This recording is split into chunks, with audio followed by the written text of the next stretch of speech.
he scores!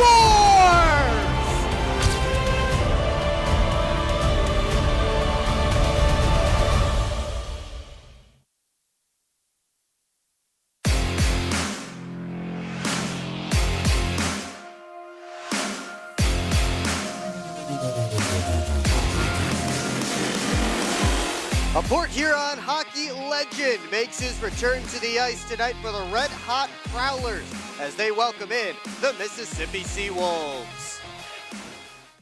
Good evening, everybody. Will Wiggleman here with you at McMorran Place. Thanks so much for joining us tonight. Well, Casey Harris, a former Port Huron Beacon and the owner of Casey's Pizza and Subs in downtown Port Huron, will be joining the Prowlers tonight as a celebrity player. Second time he's done that for the Prowlers since they've been here, and from what he said earlier tonight, and we'll see that coming up later on the pregame show, it will likely be his last. And he joins a red-hot Prowlers offense that has scored 34 goals over the last 5 games. They've won 3 in a row, and 4 of those 5 games, and now they have their eyes set on the Watertown Wolves in second place of the Empire Division. We'll show you the standings and much more coming up on the pregame show as we get you set for Prowlers and Seawolves here tonight. You're watching Port Huron Prowlers hockey on the PHP Network.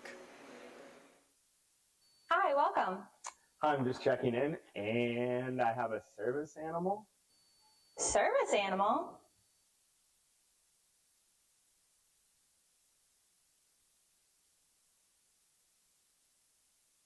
Do you have anything on the ground floor so I can let him out at night?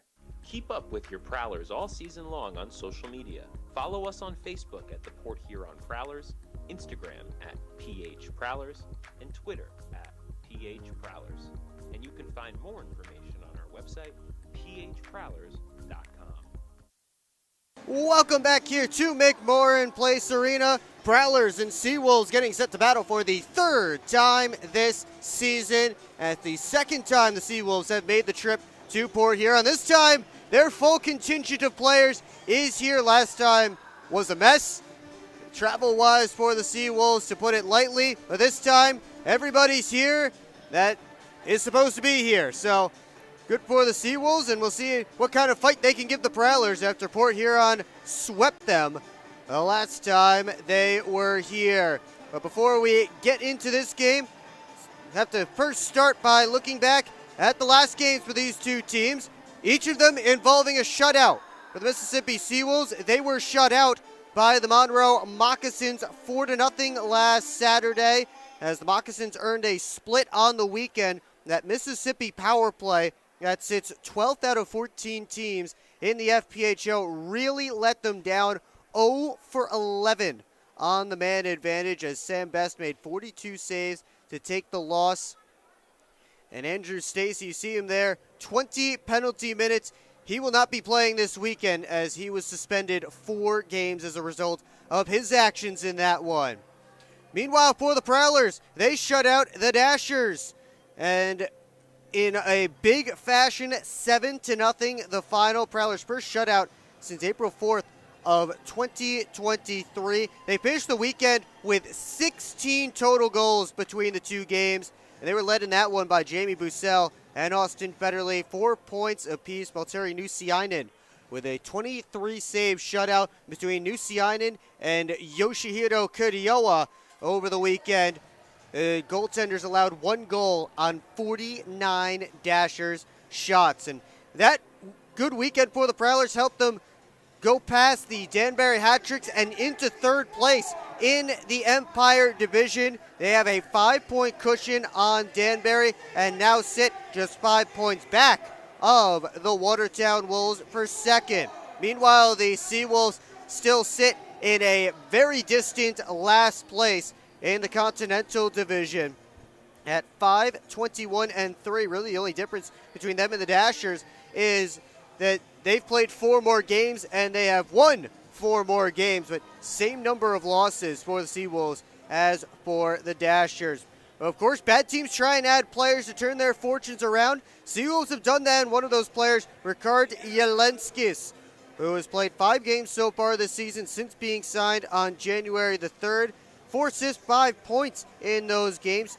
He had a point in each of his first 4 games with the Seawolves. Obviously, none on last Saturday's game in Monroe as the Seawolves were shut out. But he has still gotten off to a very good start for Mississippi, and they'll try to get some offense from him as the Seawolves are last in the FPHL in goals per game. They're averaging fewer than 2 goals, 1.97, again the fewest in the FPHL. Well, we've talked about it already in this pregame show. The celebrity player tonight for the Prowlers, Casey Harris, who played for the Port Huron Beacons from 2002 to 2005. He is the franchise's all-time penalty minutes leader, and that's not 448 points. He actually had 448 penalty minutes. That was my bad. But 448 penalty minutes over his 3 seasons with the Port Huron Beacons in the UHL. And he is, again, their all-time leader in that category. And I caught up with him before tonight's game. I'm with tonight's celebrity player, Casey Harris, before the Prowlers take on the Mississippi Seawolves. And second time playing for the Prowlers as a celebrity player. What's exciting about this one? It's just an honor that Grammer asked me to play. Like, being 48 years old, you don't get too many opportunities. And this is probably the last. I want to give it my all. Yeah, what brought this about to come back again? I think all the boys were in at lunch a couple weeks ago, and I might have chirped them about fighting and goals, and got a text a couple hours later saying, "Are you ready?" And I said, "Yeah, let's do it." So, but the guys are great. Like, it's been a fun couple of weeks leading up to this, and hopefully put the win on the board tonight. Told you to put your money where your mouth was, right? Oh, 1,000,000%. That's exactly what all the guys are looking at me like, who is this bum? And I'm like, hey, I was you guys 20 years ago. But no, we're ready. These guys are they're athletes, man. They're ready to go. What can fans expect from you tonight? Probably not a whole lot of shots, and probably pretty light back checking. But hopefully we can get out there and mix it up. Like, that's the plan, to go out there and give the fans what they want to see. Well, good luck tonight. I'll have a great time. We'll see you after the game. And that is Casey Harris on the celebrity contract here tonight for the Port Huron Prowlers. And with him on the celebrity contract, that means the Prowlers are able to dress an extra player. He is that extra player. So they're able to add an extra forward without having to lose anybody off their back end. So they will stay with the same lineup that they ran with against the Dashers, and why not? Their 2 most dominating efforts of the season, as Joel Frazee, Stephen Deasy, and Reggie Millette, who played a big part in that one, stay together. But the big line for the Prowlers, Tucker Scantlebury, Jamie Bussell, and Austin Federley, they were huge on Saturday offensively. Again, Bussell and Federley with 4 points apiece. So a huge night hopefully ahead for them as the Prowlers try to extend their win streak to a season high 4 games, as we await the Seawolves and the Prowlers hitting the ice here at McMorran Place. Of course, we expect Casey Harris to be in the starting lineup tonight for the Prowlers. But again, we'll see just how many shifts he does get. And you know, typically when you have these celebrity players, if you're new to the FPHL and you haven't seen a celebrity player before, the big difference is that that player typically is not someone who will play a regular shift, and that's why the team gets to dress them just as an extra roster spot, and that they don't have to take up and scratch somebody for them. But Harris did say that he was going to mix it up certainly tonight, and we'll see. There are some interesting possible opponents on the other side, and we will take you down to ice level for the rest of tonight's pregame ceremonies. Carly, Chloe, Jen, Paige, and Serenity. The Prowlers Spirit are coached by Amanda McMahon, the CL Spirit Director.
defense, number 13, Ben Brockway.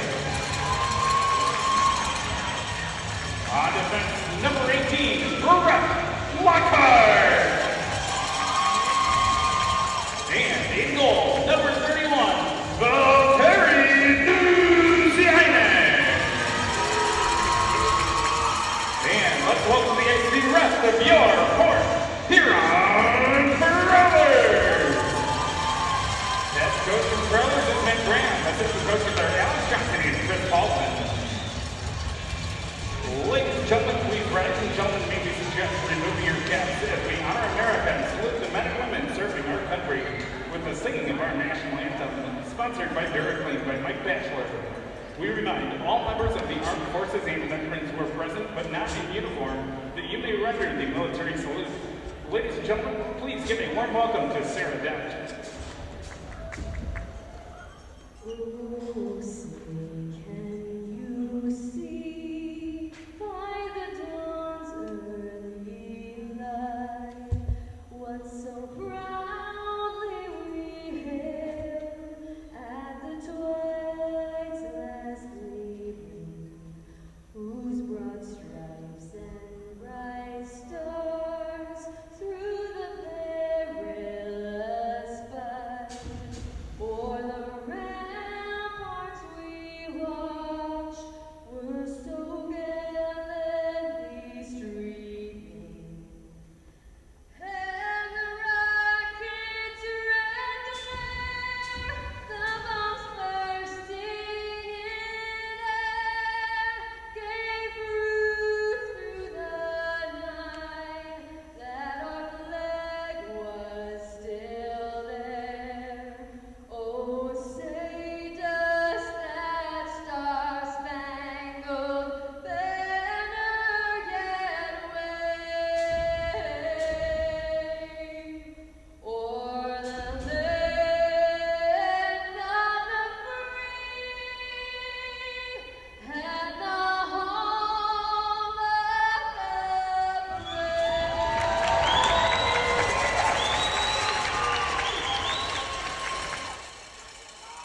Sarah Dent back on the anthem tonight from McMorran Place. Prowlers and Seawolves just moments away from puck drop. As we take a look at tonight's starting goaltending matchup, and it will be Valtteri Nusiainen coming off that 23-save shutout last Saturday in Danville. He's right back at it. He got his 10th win of the season for Port Huron in that game. He'll go up against Edward Coffey, who was one of the Seawolves who was left behind due to the travel issues the last time Mississippi was here. We can say that about a lot of the guys on the roster who are here tonight, so we won't say it every single time, but I will just mention it for Coffey, the 6'6", 220-pound netminder who turned pro last year in Finland in the Suomi Sarja and Ildivushina. I said that incorrectly, I'm sure. He's in his first season with the Mississippi Seawolves, and he was signed back on November the 27th for Mississippi. After playing 5 years at Maryville in ACHA hockey. And one more piece of business to take care of, the Kroger delivery truck heading out to deliver tonight's pucks and getting a little bit of help tonight.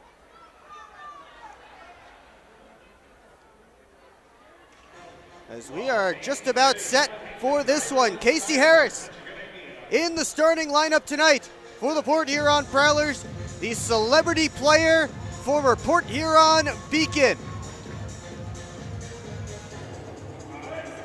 He's up alongside the coaches, Matt Graham and Alex Johnson. Seawolves running with Philip Wong's line to begin this one. That's Wong along with Blake Keller and Lucas Pekarzik, who is the newest Seawolf. And we are underway in this one. Brett Lockhart gets the first touch, and he dumps it down and around into Mississippi territory. Last time the Seawolves were here, Prowlers won the first game 2-1 in overtime. And it started, though, with a quick Seawolves goal just like this one, as Pekarzik takes it away and puts it home 20 seconds in, and Mississippi already up 1-0.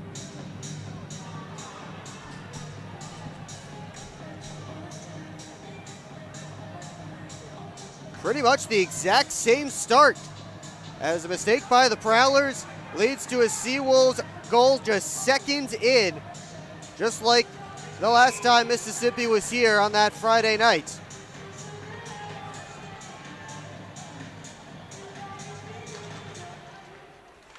They'll try again here as Noah Hippolyte-Smith chips it into the Prowlers' end, and Dalton Anderson, who scored that early goal the last time, tried to cycle it deep. Joel Frazee with it now. Slides it up the wall, comes to the point. Shot by Coleman. That one changed direction, as right in front of Nuciai was Colby Audette. Here's Turner making a move on Parsons. That was poked away. Sent back deep. Seawolves all over the Prowlers early on. Flipped back towards the cage by Jelenskis. And that one gloved by Valtteri Nuciainen. Ricard Jelenskis, one of the newer Seawolves, signed back on January the 3rd, had a point in each of his first 4 games as a Seawolf. The former Blue Ridge Bobcat and Elmira River Shark, where he was last year. 5 points in 5 games for him so far with Mississippi. And a team that desperately needs scoring. Here comes Austin Federley, works his way in, and the first save for Ed Coffey is off the pad. Brendan Hussey trying to turn the corner on Thelstrom. That didn't work. Scantleberry twisting and turning away from another recent signing for the Seawolves, Ross Bartlett, number 77. Signed right near the end of 2024. This one dumped in, and I believe icing called against the Seawolves, but Bartlett started the year with Watertown, released on December the 20th, and then signed a week later in Mississippi. He was with the Prowlers for part of last season and then finished up the year with Watertown.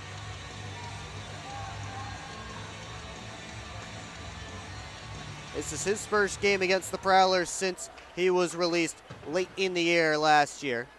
As Matt Stoyer wraps this one all the way around, kept in by Brockway. Collected by Don Carter. He gives it off to Chuck Costello, number 86. Lockhart gloves this one down, heads back up ice. Working around Audette, and now on Stoya. Lockhart back to the line to Brockway. Wrist towards the cage. That was blocked on the way through. Johnson got there ahead of Audette. Graham trying to settle down the bouncing puck, but instead it was smacked down ice by Stoya. Bartlett beats everyone to it. Bartlett trying to come out in front, lost the puck, and it's tossed out of the zone. All Seawolves so far, just over 2 minutes in. And Mississippi offside at the Prowler line, as the Prowlers were in the midst of a change. So Lucas Pekarzik, his first goal in the FPHL in game number 3. He has pro career in Sweden's 3rd division last year and at the start of this season. 4 goals, 6 points in 3 games for Munkadel's BK in, again, Sweden's 3rd division before signing with Mississippi back on January the 10th. Turner skates into that loose puck in the neutral zone. Slipped it right through the crease. Bartlett on the other side, tried to send it back towards the net. He was closed off by Sim. This one tossed up the wall. Millette able to one-hand it. Actually, it came back down the boards. Millette couldn't one-hand it out. Prowlers do slip it out of the zone. Wong stops up. Needs a pass up to Pekarzik, knocked away by Tristan Sim.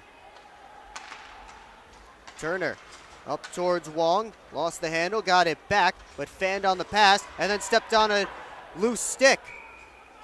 Well, Millette's dumped in, ended up out of play over the glass, so the Prowlers couldn't take advantage. Tough skating shift there for Philip Wong. He'll head off the ice. Not sure who that stick belonged to. It looks like they're bringing it back to the Prowlers bench, maybe Stefan DC.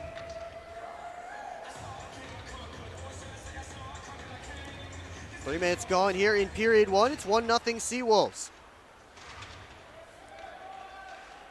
And Wong actually right back out there. Wong centered. Keller couldn't get a shot away. Scantleberry came to close him off. Shot towards the net. Knocked down in front. And Nusiainen finds it and scoops it up for a whistle. The shot came in from Matt Stoya, the Marysville, Michigan native, former Prowler. And that's a guy who is reliably in the penalty box just about every game. Second in the FPHL in penalty minutes this season behind his suspended teammate Andrew Stacy. And number 3 is Tucker Scantleberry. He skates into the puck right now. Scantleberry across looking for Federley just out of his reach. He also had Bussell going to the net. Scantleberry couldn't get it deep as Carter cut it off and sent it out of the zone. Nikita Petrovitsin backs up and gives it to his D partner Ludwig Thelstrom. Prowlers in the midst of a change. Bussell flies up the right wing side. Bussell rims it around this way to Isaiah Paris. Paris and Stoya coming together in the corner. Comes to the line to Brockway. Gives across to Lockhart. To Bussell. Bussell with his head up. Over to Johnson. Takes the shot kick saved by Coffey. The stick's broken. Meanwhile, Johnson has it on the backhand. Now it gives to Lockhart. And that one knocked down. Not sure if it was Stoya or Coffey who got it. Lockhart just able to keep that puck in. Good play by Brett Lockhart. The Prowlers still on the attack. Kicks around, set towards the cage, and scooped up by Coffey. And now Stoya and Paris getting into it a little bit. They have to be separated. That was certainly the best shift so far for the Prowlers. They got a couple of good opportunities out of it, causing just a little bit of chaos down by the Mississippi net. Ed Coffey able to handle it all.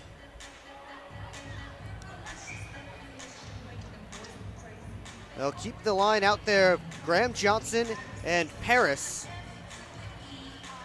as Graham gets set to draw against Brendan Hussey. Tossed out by Turner, knocked down by Lockhart, but with a high stick. So as he's the next one to play it, they'll blow it dead. We'll see where they put the face-off. Looks like it will be outside the zone, right in front of the penalty boxes. Tonight's referees are Bob Langdon and Jim Scarpace, the linesman Dallas Mitchell and Jacob Kohlmeyer.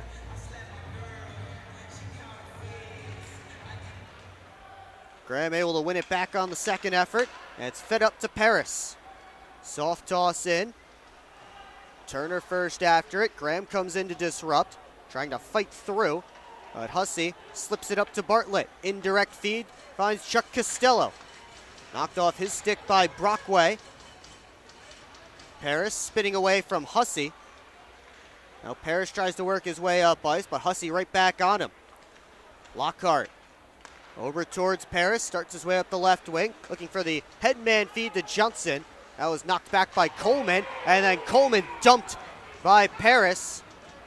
Whistles blow as maybe Mississippi was offsides, or maybe it went to the Prowlers bench or something along those lines. Had nothing to do with that hit from Isaiah Paris, trying to bring up the physicality.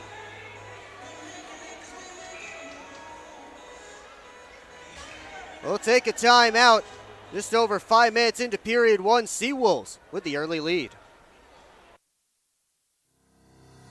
SMR Automotive Systems is part of the Motherson Group and a proud community sponsor of the Port Huron Prowlers. We are one of the largest manufacturers of rear-view mirrors for passenger vehicles in the world, with local plants in Port Huron and Marysville. We strive to support our local communities and have positions available for various abilities and experience. Find out more about who we are at smr-automotive.com. The Eastern Michigan Small Business Network, providing resources and funding to help start or grow your business. Small business support in participating Region 6 counties. Take advantage of the network's free training and events for entrepreneurs and small business owners. The Eastern Michigan Small Business Network aims to boost your chances of success. Learn more about the network's small business cohort program. With rentable workspaces, business coaching, training, and funding opportunities, it's time to become a client of the Eastern Michigan Small Business Network.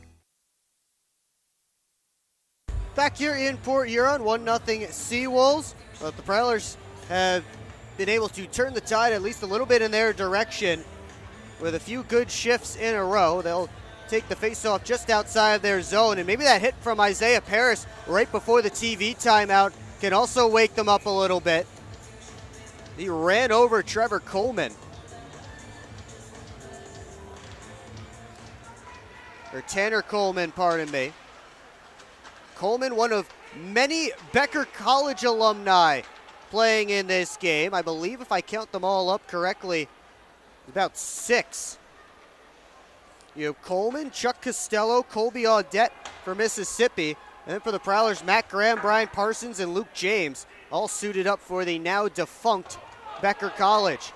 Millette trying to give Carter some trouble. Don Carter able to get it out of the zone, and now Bartlett flies in, steals the puck from Parsons.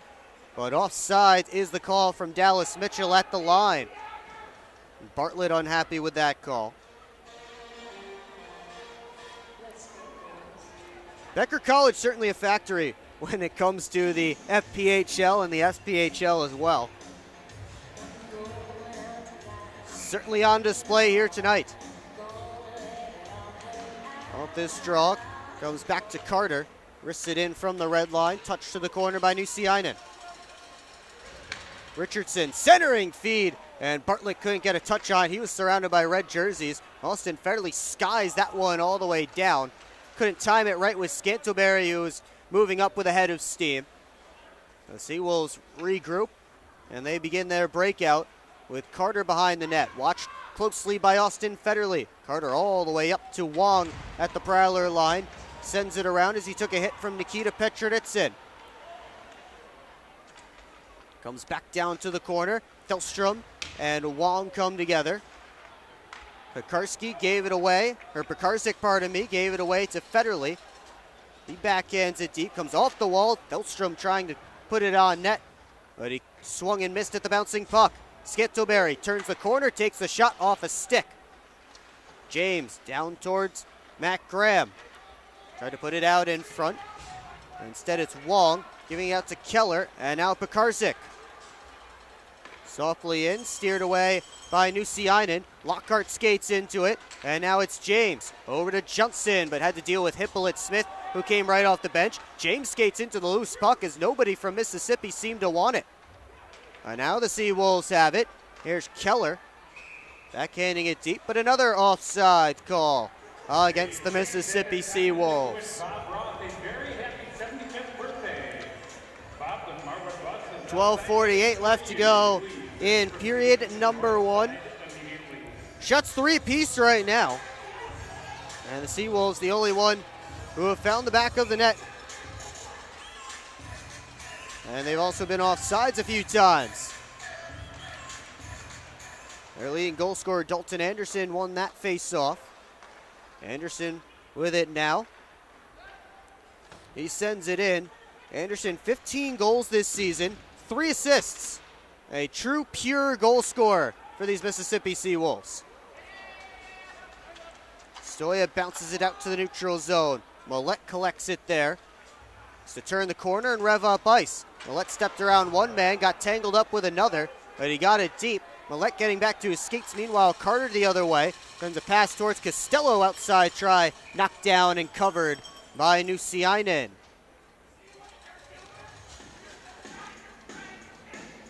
The face-off will be deep in the Prowlers' end. They send out the line of Bussell, Scantleberry, and Federley, which did all kinds of damage on Saturday night in Danville against the Dashers, combining for 10 points. Both Bussell and Federley had 4 apiece, and all 3 of them had a goal. Carter chased by Federley, trying to spin away. Reverses quickly up the boards to Hussey. On for Bartlett. Sidestep to check from Federley. Now across to Costello. And back to Stoya. That's Jelenskis, pardon me. This one sent all the way down. Icing called against the Seawolves. That was Ricard Jelenskis playing that puck over on the far side. Number 11, not number 77. The Prowlers will get a face-off deep in Edward Coffey's territory.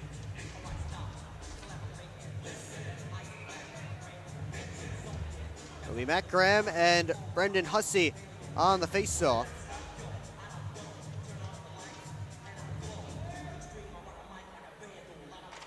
Graham wins it back. Johnson works to the outside, tried to center, but Stoya got his leg down to block it. As Isaiah Paris was right there in front, hoping for that opportunity. Hussey pulls up, couldn't get it deep. Johnson shoved by Costello. Petrovicson tries to move it up further, and now Graham pulls it out of the pile. Graham took some hooks from Stoya, nothing called. Meanwhile, it's Deck kicking it into the offensive zone. Cycles down and around. Bartlett tried a wrap try, and Nusiainen got the pads down, and Petrovicson comes out for the counter. Johnson dumps it around. Coffey stops it there. Head up, and it'll leave it for Turner. Wires it across towards Bartlett. That was in the air. Icing waved off. Millette up for DC. One-on-one against Coleman. DC couldn't dangle as he left it behind. Prowlers have to chase back in their own end again. It's Ben Brockway, who scored his first 2 pro goals against the Dashers last weekend. One on Friday, one on Saturday. DC collects that bouncing puck, sends it across to Frazee. Backdoor looking for Millette, and he swung and missed that. Frazee back on net, and that was blocked on the way through. Oh, that was almost a perfect passing play, but Millette just didn't get enough on the puck. Here is Millette back the other way. Plenty of Seawolves back. Prowlers in the midst of a change.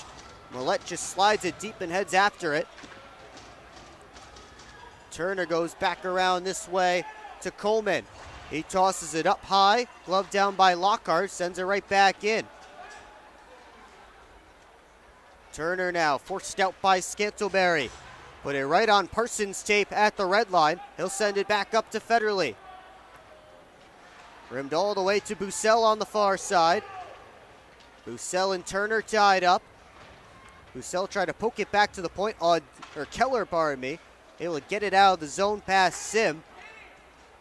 And now Parsons slows things down and gets some possession for the Prowlers. 2 Seawolves on him will go off the glass. That one just was kept in. Bussell will skate it out himself with Scantleberry. Gives it to him. Scantleberry toe drag move. But Stoya able to swing his stick back to knock it away. Thelstrom starts up. James on the left wing side. Another dump in for the Prowlers as Carter leaves it there for Stoya. Try to wire a pass out, hit Graham with it. Now Stoya will just go up the far side. Deck couldn't chop it out. James down on the ice.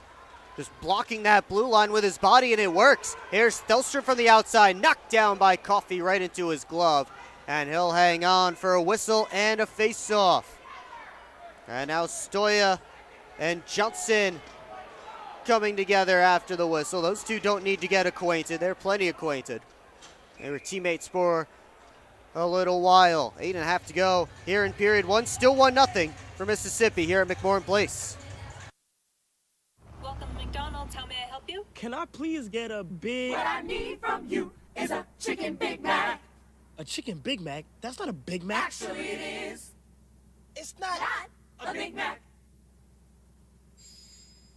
Chicken Big Mac? 2 chicken patties, special sauce, lettuce, cheese, and pickles on a sesame seed bun. Enjoy. The chicken Big Mac. It's not a Big Mac. Ba-da-ba-ba-ba. We're on a mission to feed the future by helping farmers worldwide be more resilient, more productive, more sustainable for generations to come. Corteva Agriscience. Keep growing. Hi, welcome. I'm just checking in, and I have a service animal.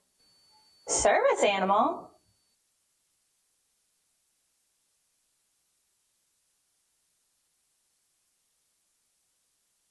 Do you have anything on the ground floor so I can let him out at night? Back here in Port Huron, Prowlers still trailing by a goal. And out there now, Casey Harris, the celebrity player. It's Harris, Johnson, and James. Interesting line here for the Prowlers. Harris trying to mix things up a little bit, having a chat on the inside. Off the face-off, Delstrom tries to force his way down the wall. Centered, but couldn't find a friendly stick. Instead, it's Hippolyte-Smith moving out the other direction. Hippolyte-Smith tied up in the corner now by Nikita Petronitsin. James in there as well. So is Audette. They all dig away for that puck. Stuck up along the corner. Here's Carter to the net. Saved by Nusiainen. So he was able to see that one with no issue. And now Stoya tied up with James. And Casey Harris comes in to meet Matt Stoya. Those two chatting, and they'll all be separated. James and Audette having conversations heading back to the bench, but those two, a little nicer conversation. They were teammates at Becker College.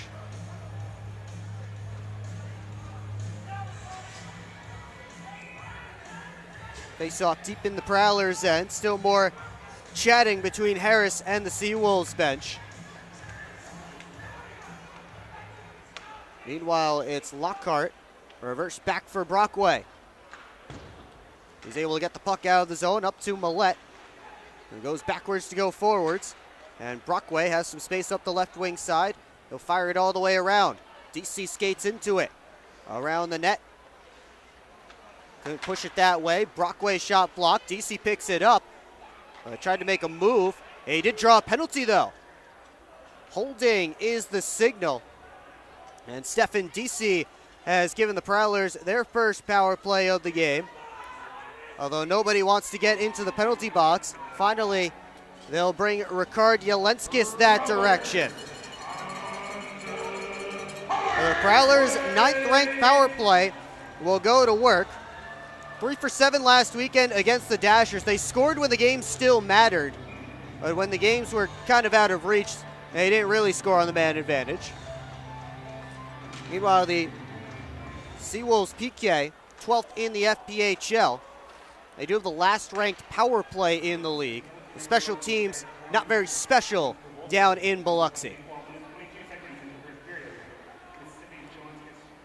Lockhart, Scantlebury, Millette, Frazee, and DC. That one off the stanchion, popped out to the middle of the ice, but nobody home for the Prowlers as they were waiting for it on the other side.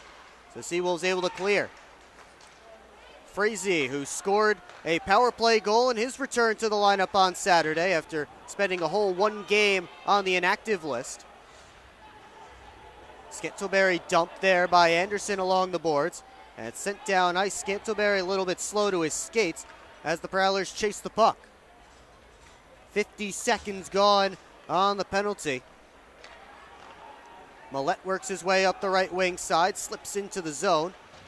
Throws on the brakes. Frazee surrounded. 2 Seawolves there, and Carter able to dump it out of the zone. Lockhart blocked it partially. Now he's back in his own end. Hands off for Alex Johnson as the Prowlers trying to switch things up. Haven't gotten anything going so far in this man advantage. Federley works up. Gives to Sim. Gave it back.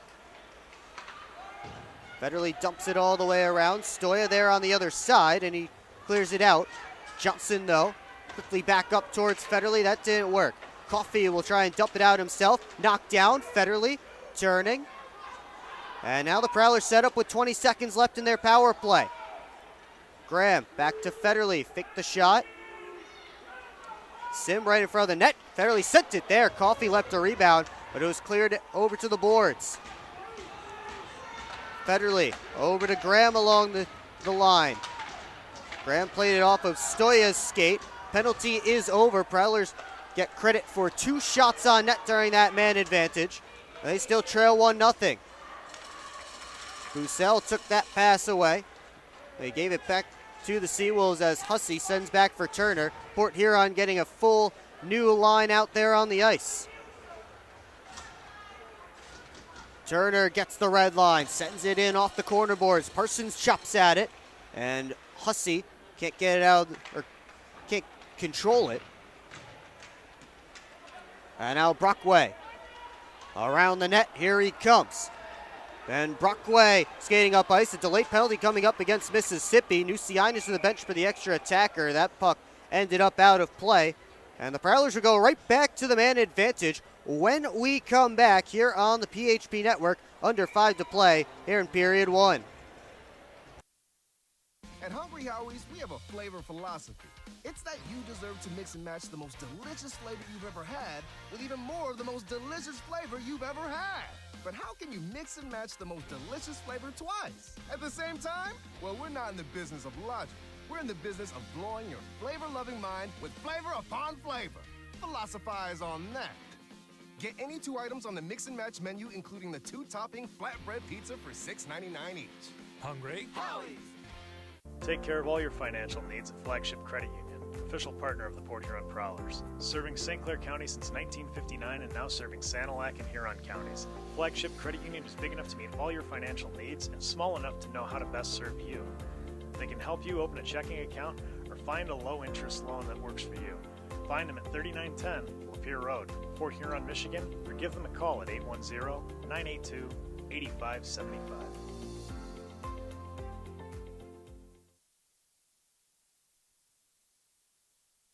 Prowlers to their second power play of this first period. As Chuck Costello goes to the box, 2 minutes for high sticking. Costello, in his second full season with the Mississippi Seawolves, has split his career between Mississippi and Columbus. But he only played 7 games last year, put on season-ending IR on November the 17th last season. We had 7 points in those 7 games, 14 in 26 so far this year for Costello. He sits for in the box. Is PK able to get a quick clear? The Prowlers, who had 2 shots on their last power play, will try and tie the score. Frazee turns away from Coleman. Lockhart takes the puck, plays it off the corner boards for Millette. Taken in by Turner. Scantleberry takes the puck and he works up high, down for Millette. Across to Lockhart. Drops it off for Scantleberry. Millette takes it, and that hit DC on the way through. Frazee, shadowed by Hippolyte Smith. Now Millette takes another shot, and that one blockered by Coffey. Scantleberry makes a couple of moves on his backhand, couldn't slip it towards the cage. Scantleberry has it again. He's surrounded. Coleman staples him to the boards. Now Frazee, center DC, couldn't get a good stick on it. Lockhart over to Scantleberry. Back to Lockhart, one-timer, and I don't think that one got all the way through. I think Turner blocked it. Prowlers almost got a nice give and go there. Millette with 30 seconds left to go on the man advantage. Frazee takes the shot and he missed it wide. Didn't get all he wanted on it. Just misfired a little bit. DC to Scantleberry. This unit's been out there the entire time. Lockhart to Frazee, and he touched it just wide. DC wrapped it back in front. Millette at the point. Scantleberry to Lockhart. Curl and drag, his shot ramps off the stick of Coleman and out of play with 6 seconds left on this Prowlers man advantage. Looking a lot better than the first one. Plenty on net. A couple of blocked shots and a save from Coffey. Keep them off the scoreboard. Under 3 to go here in period number 1. Costello up in the box, ready to come out. Thelstrom over to Petronitsin. His shot blocked by Wong.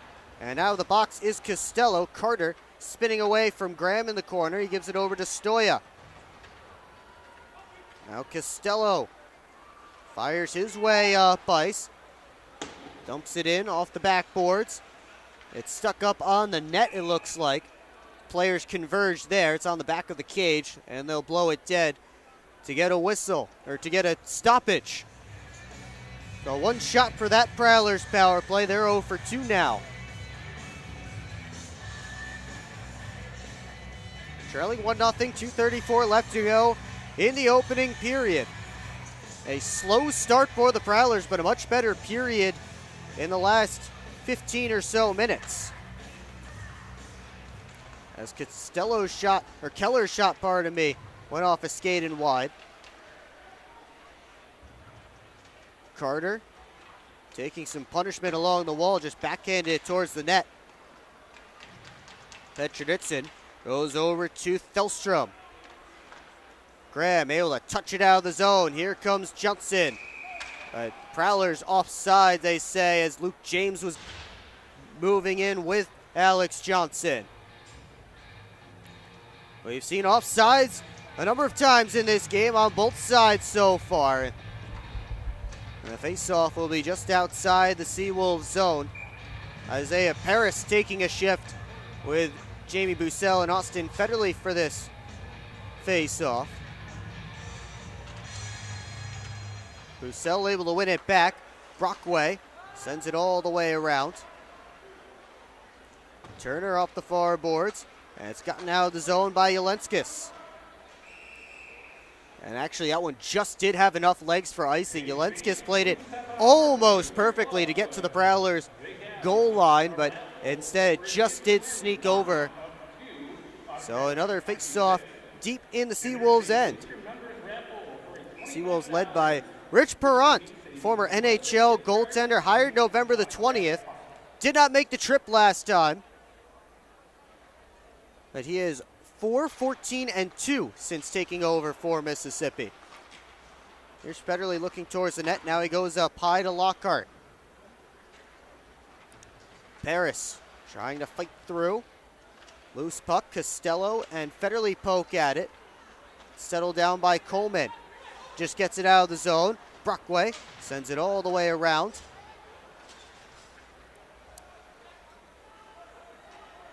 Turner watched by Bussell. Still stick handling behind his own net, and now he sends Hussey on his way up the right wing side.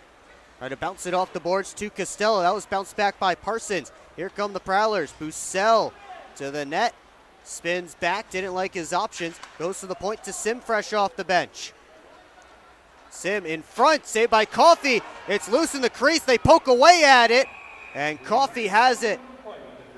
And he'll hang on for a whistle and a face-off as we hit the final minute of play here in period number 1.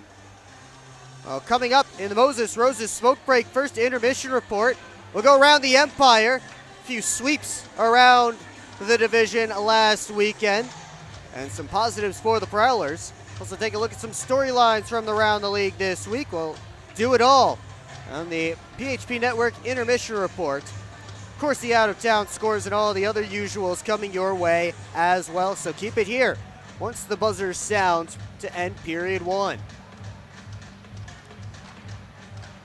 Tied up off the face-off, comes to the wall. DC and Carter came together. That dump, that clearing attempt from Richardson ended up catching Frazee up high and carrying out of play. And that's why they wear visors these days.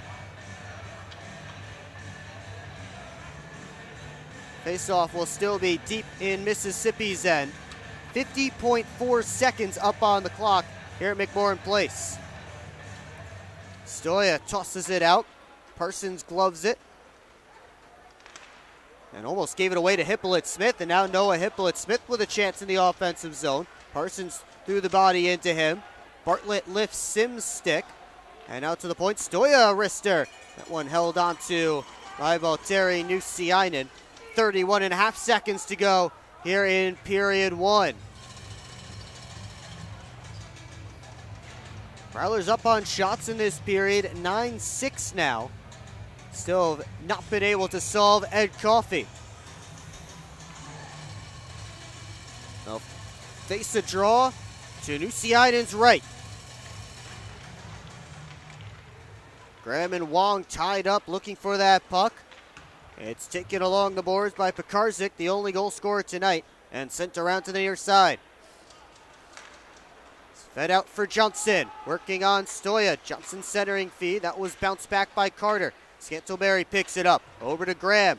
Up high, Thelstrom tried the shot. That was blocked. Thelstrom again. That one bounced in on Coffey, and he was able to knock it down. Final seconds ticking off of this one. Pekarzik with a long-range try, punched out by Nusiainen, and that will do it for 20 minutes here in Port Huron. The Seawolves with a 1-0 lead on a first-minute goal from Lucas Pekarzik. Shots in that period favoring the Prowlers, 10-6. And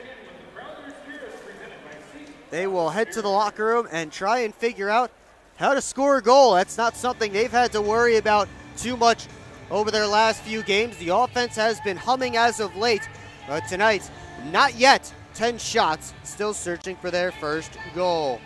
Once again, coming up in the Moses Roses Smoke Break first intermission report here on the PHP Network. We go around the Empire with all the highlights from last week's games in the division. Of course, the out-of-town scoreboard, league storylines, and all of that fun stuff coming your way as well. The usuals here tonight on the PHP Network. So keep it here, don't go anywhere, as we have a full intermission and lots to get to on the Moses Roses Smoke Break. But again, the Prowlers needing a goal here as they trail through 20 minutes. Well, the Prowlers are celebrating 10 years in Port Huron. Now's your chance to get limited edition 10th anniversary gear at the Prowlers team store.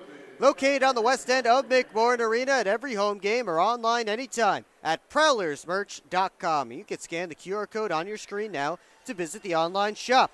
Look your po-ho best with gear from the Prowlers team store. It's 1-0 for the Mississippi Seawolves through 20 minutes of play, and we'll be right back with much more on the intermission report here on the PHP Network.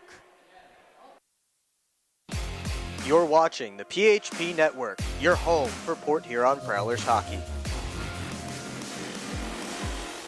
It's time to wake up on the sunrise side of Michigan. Wake up to beautiful beaches. Wake up to vibrant urban landscapes. Wake up to unique eats.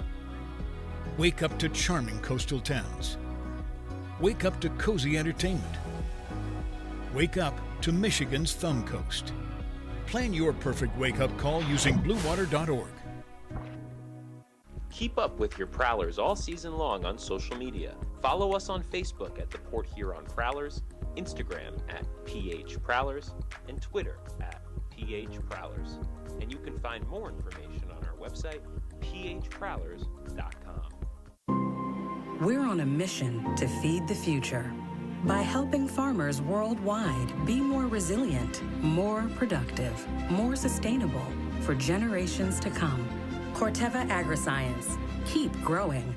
Grab your friends and head to Bella Bola, a local pizza spot located in the heart of downtown Port Huron. Our menu is full of timeless favorites made fresh in our on-site pizza oven.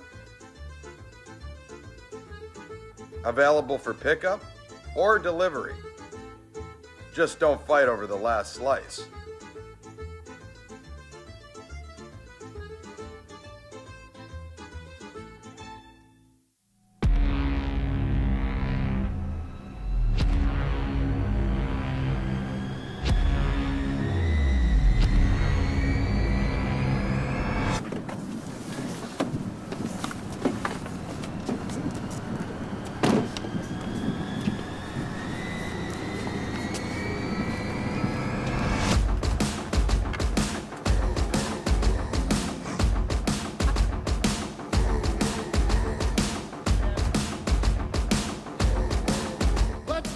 Seriously not even that much better than you. Should have just got a ticket from phprowlers.com. I should have just bought tickets at phprowlers.com. I should have just got a ticket at phprowlers.com. I should have got a ticket at phprowlers.com. They should have just got tickets at phprowlers.com.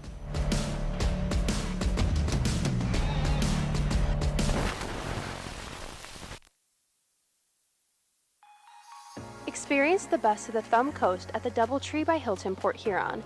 Nestled on the shores of the St. Clair River, our waterfront hotel offers breathtaking views that will leave you in awe. Come dine at our on-site restaurant Freighters or relax by our indoor pool. The DoubleTree by Hilton Port Huron recently celebrated 10 years of service. To celebrate, we are offering 10% off your stay. Call and mention code Prowlers for a discount. 3 sweeps and a split last weekend led to a little bit of movement in the middle of the Empire Division standings. Let's take a look back at all the highlights on this week's edition of Around the Empire. Venom visited Watertown. They seem to do that a lot. Start a minute in, and Stephen Klink enters the offensive zone, and he puts home his first as a Watertown Wolf. That made it 1-0. We skip to the first minute of the third. It's now 2-0. For Watertown. The scramble in front is finally cleaned up by Marion Pizzica. And all of a sudden, the Venom have some life, back within 1. A few minutes later, Wolves take that right away. It's Kyle Powell in his first game back in Watertown, and he puts it top shelf. To restore the 2-goal lead, Wolves ended up tacking on one more to take a Friday victory 4-1. Saw a great game the next night. Starting late in the first, 2-1 Wolves. Dustin Jasso ties it right up, and it's 2-all. Second period, Wolves back in front, and they work it to Jasso off camera, but that is Jasso putting home his second of the game, and once again tying the score, this time 3-3. Later in the period, Trevor Lord gets it to the net. Davide Gaeta with the deflection home. First game against his old team for Gaeta. And he puts the Wolves back in front. But just over a minute later, Venom on the power play, and Lester Brown right in the slot gets his first with the Venom, and it's tied yet again. Third period, same score. Connor Craig with the shot, tipped home by Quinn Shevers. And the Venom this time, they take the lead. And they would hold on to it as Jasso hit the empty net to get the hat trick and seal the deal. Venom make multiple comebacks and eventually skate away with the victory. Hat Tricks took a trip to Virginia to visit the Blue Ridge Bobcats. Start on Friday, second period. It's 2-0 Bobcats. Austin Belfaux finds Devin Sanders coming down the backside. And Blue Ridge up 3-0. Third period, it's 3-1 now, and they spring Justin Vernace behind everybody. And that's a 3-goal lead again for the Blue Ridge Bobcats. Hat Tricks did try to battle back, though, as we approach the final minute of play. Chase Harwell gets the goal there, but the comeback fell short, and the Bobcats took all 3 points. Next night was all Bobcats during their Appalachian Aliens alternate identity night. First period, Andrew Turo's shot tipped home by Nick Stuckless, and the home side on the board first. Late second, it's 4-0 now. Belfaux tried to send it across off a hat trick. That's just how the game went for Danbury, as Blue Ridge had a 4-goal second period to buoy them to a big win. Hunter Verostic made 44 saves on the other end, and the hat tricks leave Virginia empty-handed. Prowlers made their first trip to Danville in 5 years to take on the Dashers. Early first on Friday, Dashers on the power play, but Alex Johnson takes advantage of the turnover, and he starts the scoring just over 3 minutes in. Second period, it's 2-1 now. Here comes Ben Brockway on the wraparound from the point all the way down and around, and that's his first pro goal. Began a stretch of 3 goals in 1 minute and 14 seconds for Port Huron that pulled them away from the Dashers. as they win it 9-1, their largest margin of victory since 2018. And Yoshihiro Kuriowa gets the win in his first FPHL start. The next night wasn't too much different. First period, right off the face-off, puck pinballs around and it ends up in the back of the net. Austin Federley gets credit for it. 1-0 Prowlers. They continued to score all game long. Late in the third, Jamie Bussell puts the exclamation point on it. 7th of the night for the Prowlers. He and Federley each had 4 points as Valtteri Nusiainen picked up the first Prowlers shutout of the season, and his team cruised to a 6-point weekend. A couple of good games in Michigan between the Black Bears and the Rockers. We start late in the first on Friday. It's already 2-0 Black Bears. Here comes CJ Stubbs shorthanded, backhand top shelf. And it's 3-0 for the visitors. Rockers were able to cut into the lead, but in the third, Cam Cervoni restores the 3-goal lead for Binghamton, and the Black Bears hang on to win it 4-2 and get the victory in the first game of the weekend. Next night, probably the best game of the week in the Empire Division. Start early in the second. Black Bears power play trailing by 1, but here come the Rockers shorthanded as TJ Sneap finds Eli Rivers. And Motor City now up 2-0. Later in the period, it's 2-1 now. Gavin Yates with a short little pass to CJ Stubbs, and he puts home the power play goal. And all of a sudden, we're tied up at 2. Under 5 to go in regulation. It's 3-3 now. Chris Mott gets that one through Ricky Gonzalez. And the Black Bears with a late lead. Rockers with the extra attacker out. They get the puck to the net, and Tristan Wells jamming away, puts it home, and the Rockers come back to tie, and that sent the game to a shootout. First round, Scott Ramekers puts it home, and that set the table for an ending in the third. All right, so here comes CJ Stubbs. He's got a hot hand, goals in 4 straight games. Can send everybody back to Binghamton happy. He comes in on the backhand, scores! CJ Stubbs wins the game in the shootout for the Black Bears. Black Bears win the shootout 2-0 and take 5 of a possible 6 points on the road. Taking a look at the standings, as Port Huron pushed past Danbury and into third place, now has won 3 in a row and has sights on Watertown's second place spot. Despite the losses, the Rockers have a 9-point cushion over the Venom for the final playoff spot. Prowlers trying to inch closer to the Land Wolves in the standing as they face the Sea Wolves tonight. Second period action is coming shortly on the PHP Network.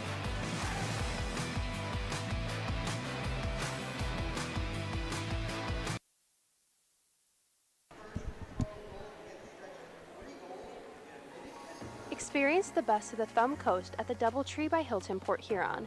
Nestled on the shores of the St. Clair River, our waterfront hotel offers breathtaking views that will leave you in awe. Come dine at our on-site restaurant Freighters or relax by our indoor pool. The DoubleTree by Hilton Port Huron recently celebrated 10 years of service. To celebrate, we are offering 10% off your stay. Call and mention code Prowlers for a discount.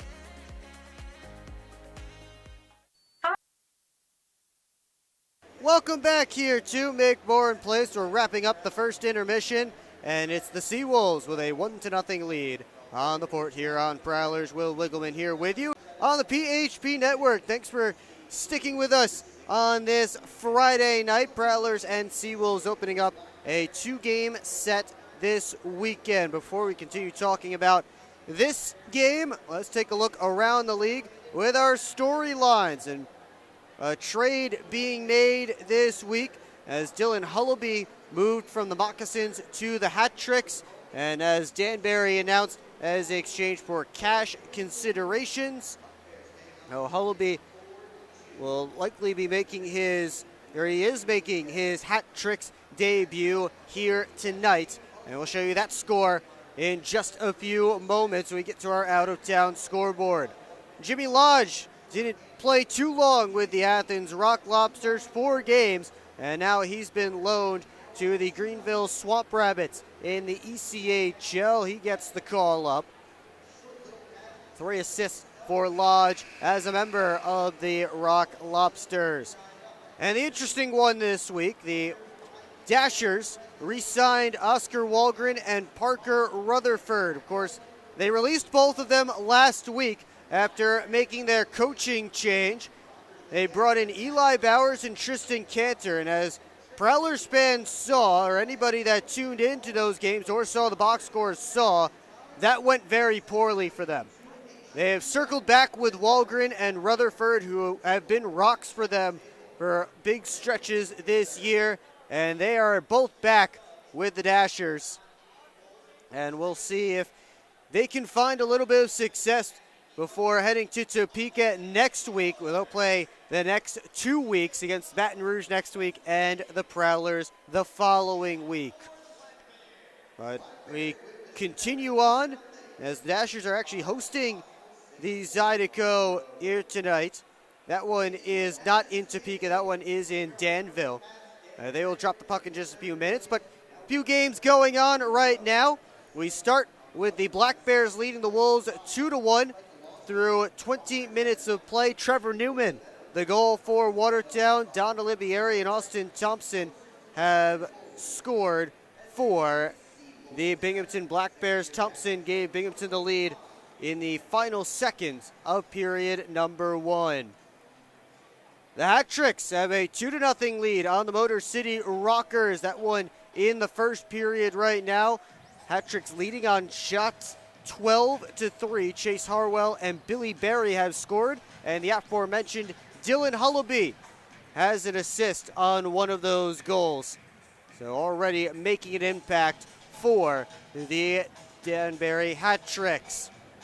One other game in action right now as the Blue Ridge Bobcats lead the Carolina Thunderbirds 1-0 midway through the first in Winston-Salem. Vladislav Vlasov, the only goal in that one. Michael Mercurio has the assist on that one of the newest Bobcats in the lineup.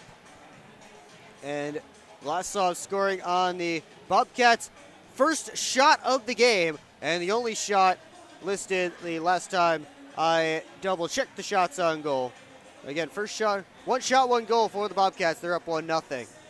Lobsters are visiting the Monroe Moccasins tonight. That one will drop the puck in just a couple of minutes.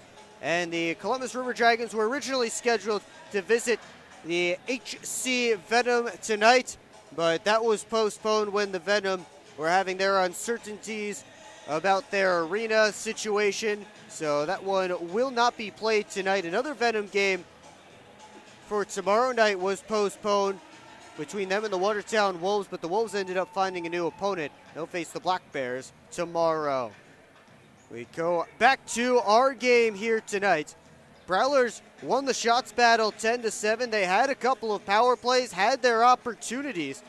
The puck didn't go in the back of the net the way that it has been over these past few weeks for Port Huron, as Ed Coffey stopped all 10 shots that he faced.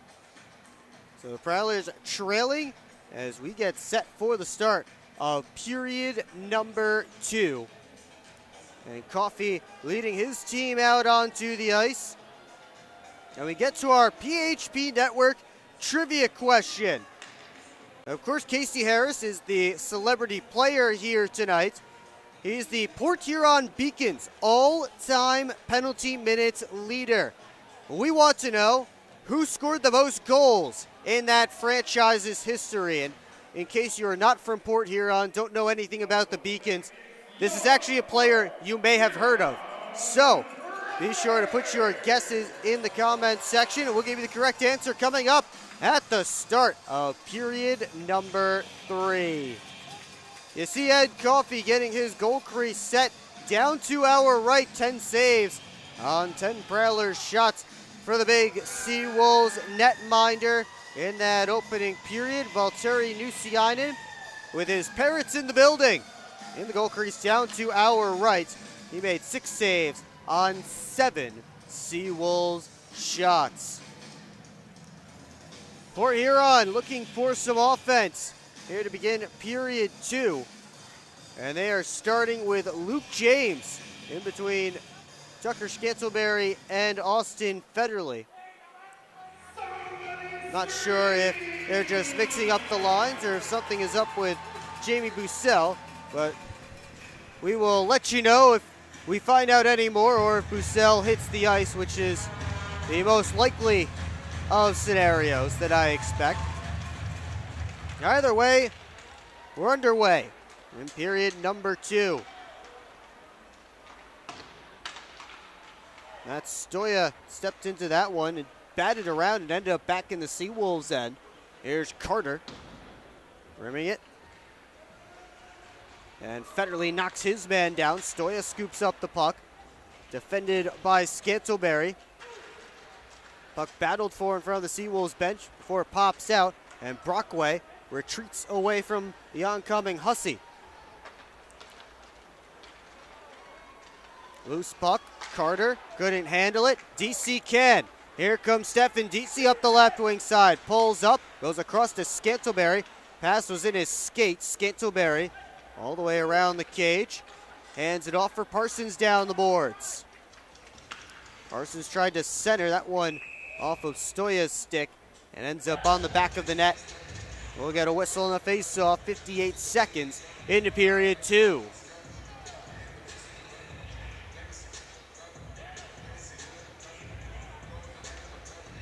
Face-off will be to Coffey's left. I'm trying to see if I can see Jamie Bussell on the Prowlers bench. Can't see everybody if they're all sitting down. I can't say for sure if he is or is not on the bench. So this one kicks all the way to Turner on the left wing. Drop for Wong. Shot blocked by Millette and out of play. And right now I do not see Bussell on that Prowlers bench. Certainly a concern for Port Huron. I'm not sure what might have happened in that first period, but Jamie Bussell not currently down there with the rest of the team. Pekarzik trying to dance his way to the net. Gets it on the other side. A shot blocked by Sim. Now Hussey tries to stuff it. Keller, pardon me, tried to stuff it. And Usiainen quick to that right post. Wong couldn't center. Knocked off his stick by Frazee. Wong gets it back. Cycles it down towards Keller. Trying to spin off of Parsons. And Parsons able to get it up the boards. Right to DC. Trying to step around Coleman, but Turner came over to help out. And now they get it to Pekarzik. In alone, saved by Nusiainen as the Prowlers got caught. I believe they were trying to go for a change, and Pekarzik ended up behind everybody. Millette, watched by Jelenskis. Reggie Millette flies up the right wing into the offensive zone. His shot just missed the corner. There was some space on that far side up top. And Reggie Millette just did miss the net. Thelstrom. He starts up, gets into the Seawolves end. Now Johnson rips it. And Coffey makes the save and hangs on. No rebound. Oh, what a great chance for Reggie Millette on the right wing circle. Just whistled it past the cage. Ed Coffey looked like he may have been cheating a little bit to the short side. And there was certainly some space over there on the far side.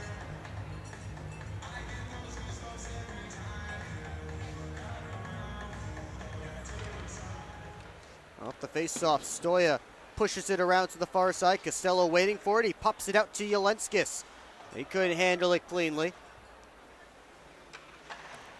Graham over to Brockway. Lead pass on for Paris. Up the left wing side. Long range try blocked by Carter. Stoya and Johnson come together. And the puck taken by Hussey.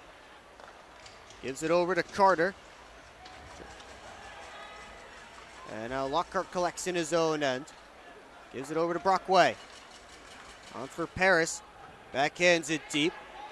Coffey gave it away to Graham. Down low Johnson.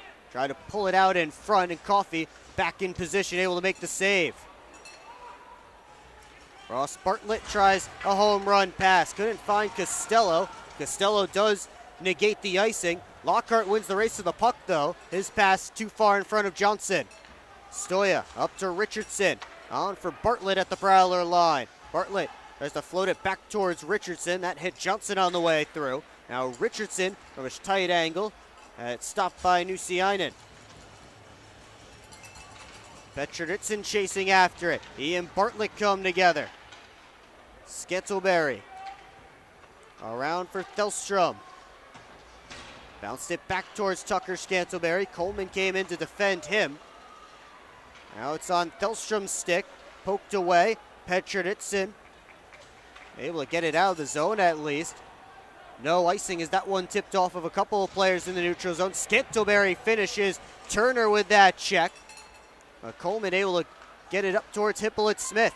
Now Millette turning it the other way. Here's Frazee. Curlin drag on the backhand. Save. Frazee on the wrap try. And that one wouldn't go. Hippolyte Smith and Frazee tied up. A couple of good chances there for Joel Frazee. Sim looks to fire his way up ice. There he goes. Tristan Sim bounces it around. Millette pulls it off the wall. Spinning, lost it to Stoya. He gets it out of the zone. And now I see Jamie Bussell standing in the runway. He's set to come back out just as soon as we can get a whistle here. And that's good news for the Prowlers as Coffey leaves it behind the net for Carter. Maybe an equipment-related thing.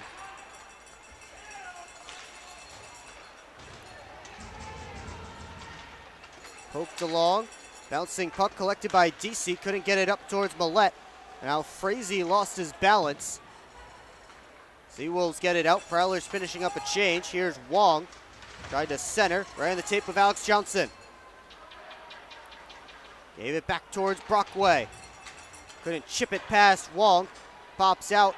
Frazee lost it to Keller, and then Frazee got his stick in Keller's feet. Trips him up.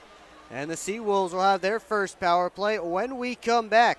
Just under 6 minutes gone here in period 2. You're watching Port Huron Prowlers hockey on the PHP Network.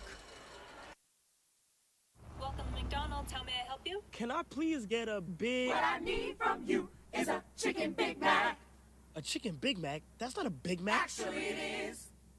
It's not a Big Mac. Chicken Big Mac? 2 chicken bag, special sauce, lettuce, cheese, and pickles on a sesame seed bun. Enjoy. The chicken Big Mac. It's not a Big Mac. Ba-da-ba-ba-ba. Live where you work. Work where you play. Is your work commute making you miserable? Quit the commute. Explore hot jobs in St. Clair County paying $40,000 to $100,000 or more. Visit stclairhotjobs.com. Spend more time doing what you love. If you're not currently living in St. Clair County, or you know friends or family that moved away but are ready to come back, then visit stclairhotjobs.com to find a new job and make the move.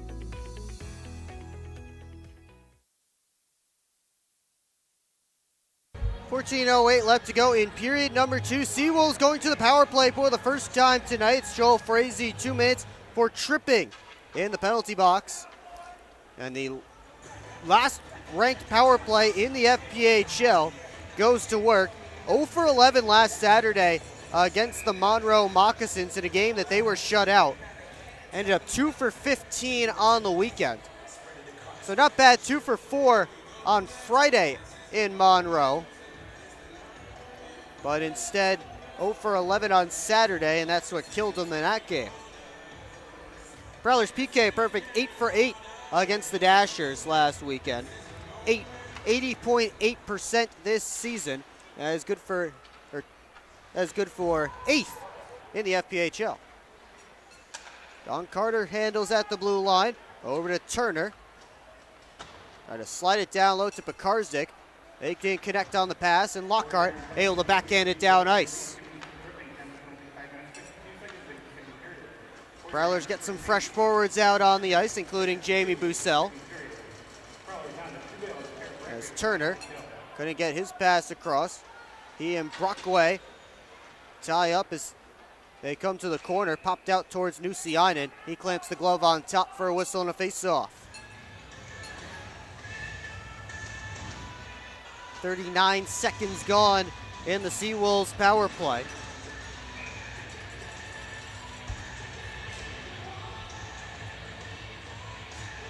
Graham and Wong set for this face-off. Graham wins it back, and Johnson fires it 185 feet.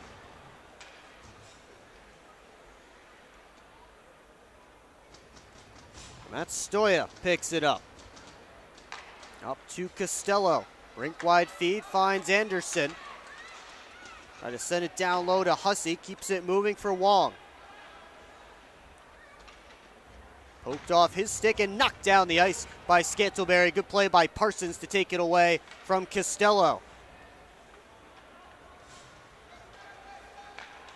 Costello working up once more. 45 seconds left in the Seawolves power play. Anderson stops up on the half wall. Back to the line to Stoya. Across to Costello. Thought about the shot. Instead goes to Stoya again. Wong and Brockway right in front of Nusiainen. Nusiainen able to make the save on Matt Stoya through all that traffic. 29 seconds left on the penalty to Frazee. And Stoya, who has 106 shots on goal this season, certainly near the top of the FPHL. Only 3 goals this season on a 10-game goal drought.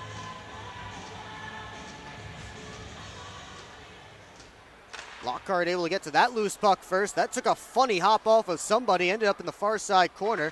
Graham able to clear it up towards Federley. And it gets through to Stoya, back in his own end. One last rush for this Seawolves man advantage. Stoya dances past a couple Prowlers.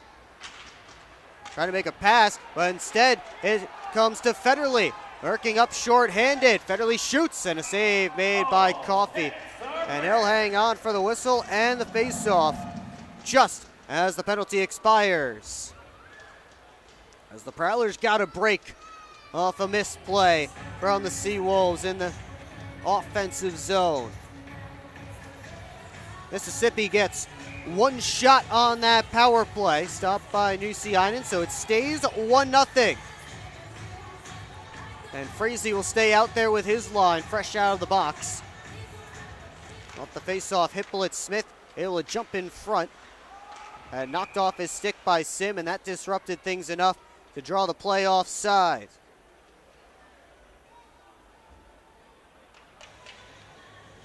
We'll have another face-off just outside the Prowlers zone between Richardson and Frazee.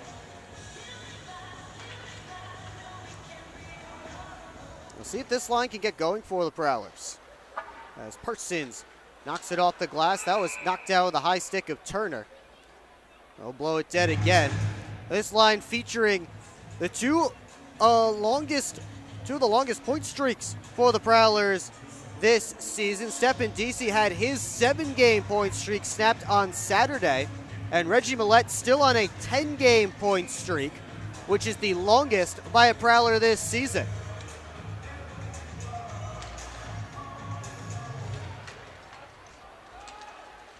Bartlett back into the offensive zone. Parsons to DC. One touched it on towards Millette.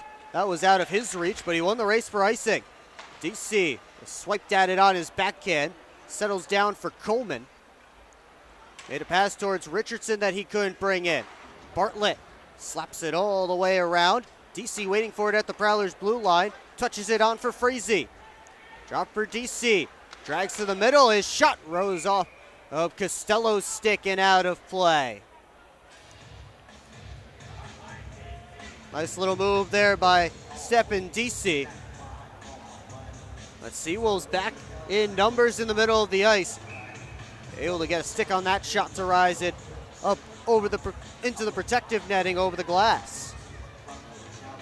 And Jamie Bussell back out there to take this face-off against Brendan Hussey. Bussell wins it back to the line.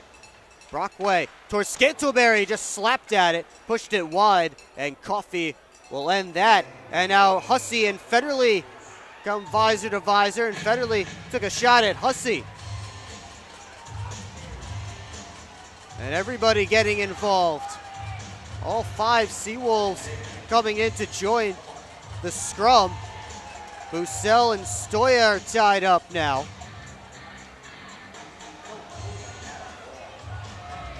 Linesman trying to get in between Stoya and Bussell. Stoya with an extra poke at Bussell. And it looks like somebody is heading to the penalty box.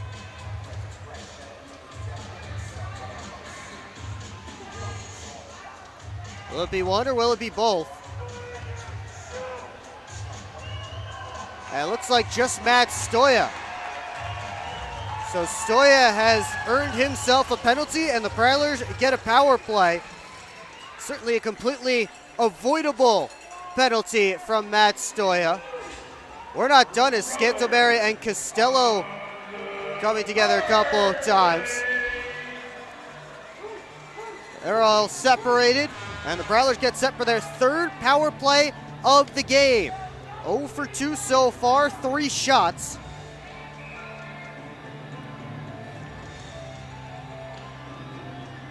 And Matt Graham's unit out there to try and break the ice for Port Huron.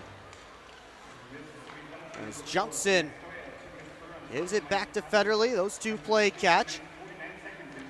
Federley again to Graham, who works up top. Switches spots with Johnson now. Left it for Bussell. Now Federley. Walks the line. Bussell across, looking for Johnson. Kicked off his skate and not out of the zone. Good play by Federley and Graham to prevent the clearing attempt, but Carter able to slap it down on the 2nd try. Minute 20 left on this Prowlers power play. Here comes Federley. They left it at the red line for Lockhart. Dangles past one Seawolf. Lockhart with the Prowlers in the midst of a change. Walks up high. Gives to Millette fresh off the bench. His shot blocked by Carter. And Carter able to clear down on the 2nd opportunity.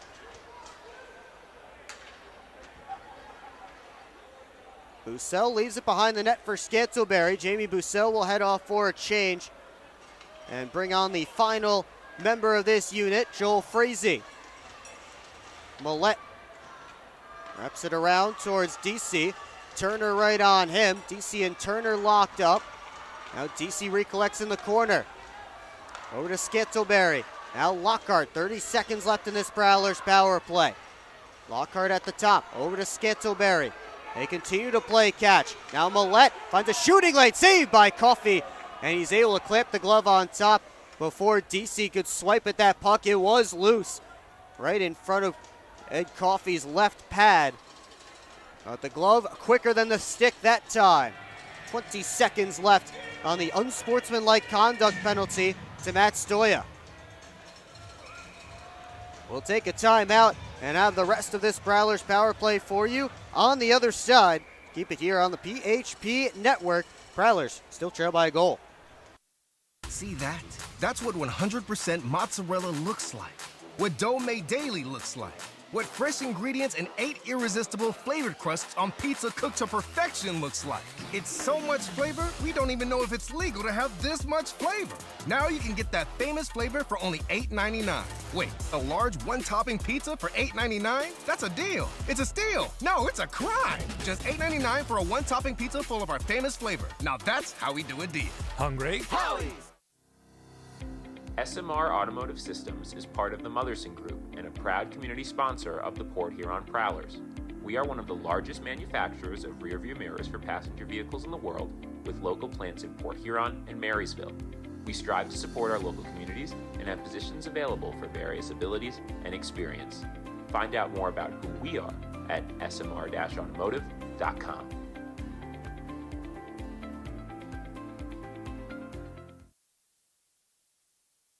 Back here in Port Huron, Prowlers with one shot so far on this power play. They're 0 for 2 on the man advantage. They have 20 seconds left on their third power play of the game. As they keep that unit out there with Frazee, Millette, DC, Scantleberry, and Lockhart. Reggie Millette is the one with the shot.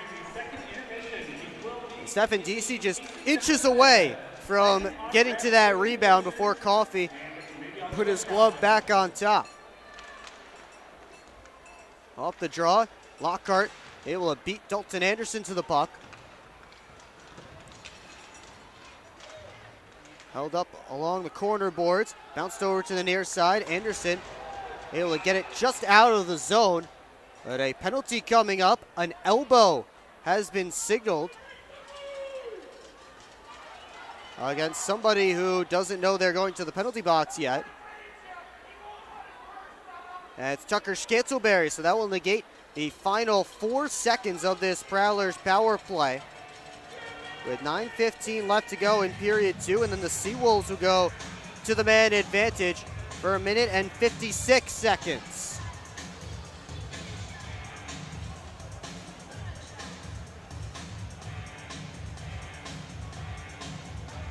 So Scantleberry to the box for elbowing. This will be the second Seawolves power play of the game, coming up in just a few moments.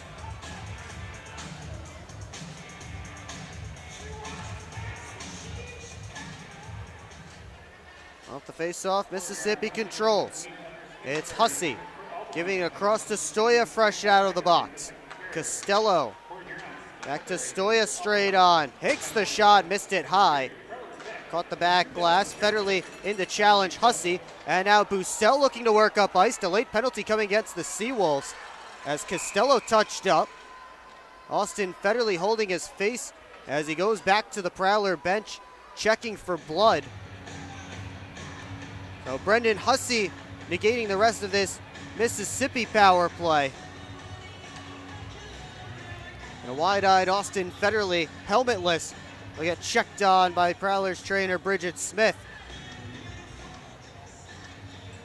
So I have 1:35 of 4-on-4, and then a very brief Prowlers power play.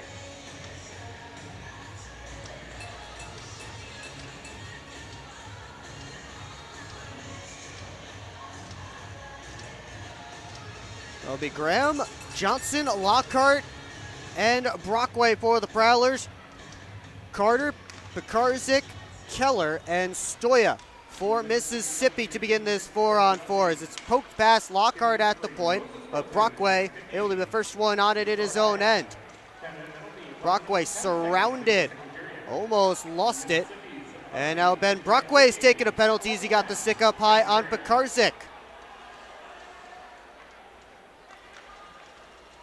Carter retreating back to his own end. Johnson on him. Coffey's at the bench for the delayed penalty. Stoya chased out by Johnson. Gives it up to Bartlett on the left wing side. Bartlett bounces it back to the point to Pekarzik. And now Stoya walks the line, watched by Johnson. Stoya back up top to Bartlett. Over to Carter. Walks in. Back to Bartlett. Winds, fakes, retreats. Carter again. Again, this is all a delayed penalty situation right now. Mississippi is controlling. Keller to Carter. He shoots, saved by Nusiainen, and Johnson will touch up in the corner. We got 25 seconds of a 4-on-3 Seawolves power play. It'll be briefly 4-on-4 again, and then 5-on-4 for Mississippi. Ben Brockway, the one to the box. Third power play of the night for the Seawolves.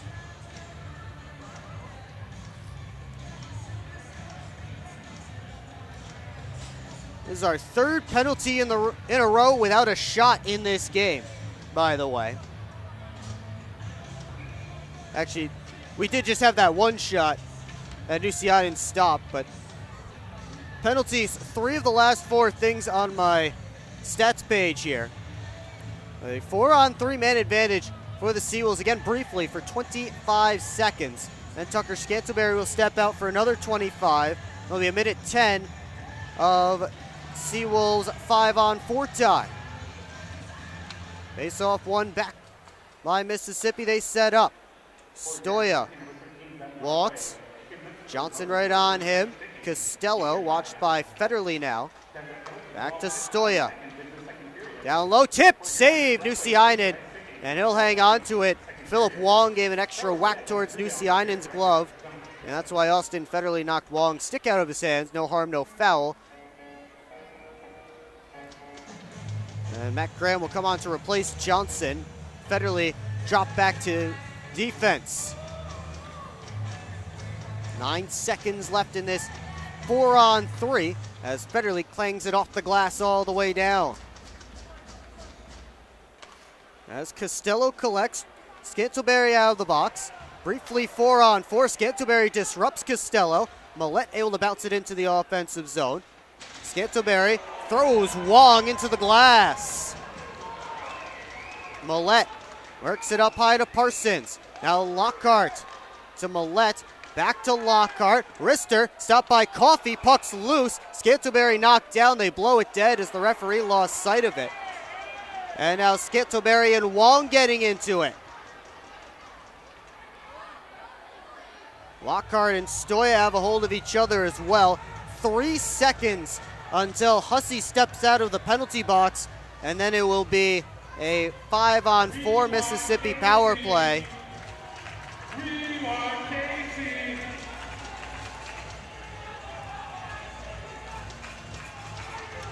Face-off will be deep in Seawolves territory. As again, they begin their power play in 3 seconds. Everybody has been separated. No penalties coming from all of that. Prowlers need to be on high alert here with Hussey stepping out of the box in just a few moments.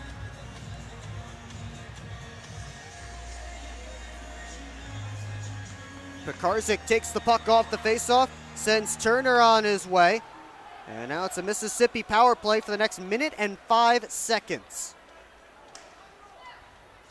Carter watched by Bussell as he weaves back behind his own net. And now Carter has skating room up the right wing side. Puck was on edge, but he got it up to Pekarzik.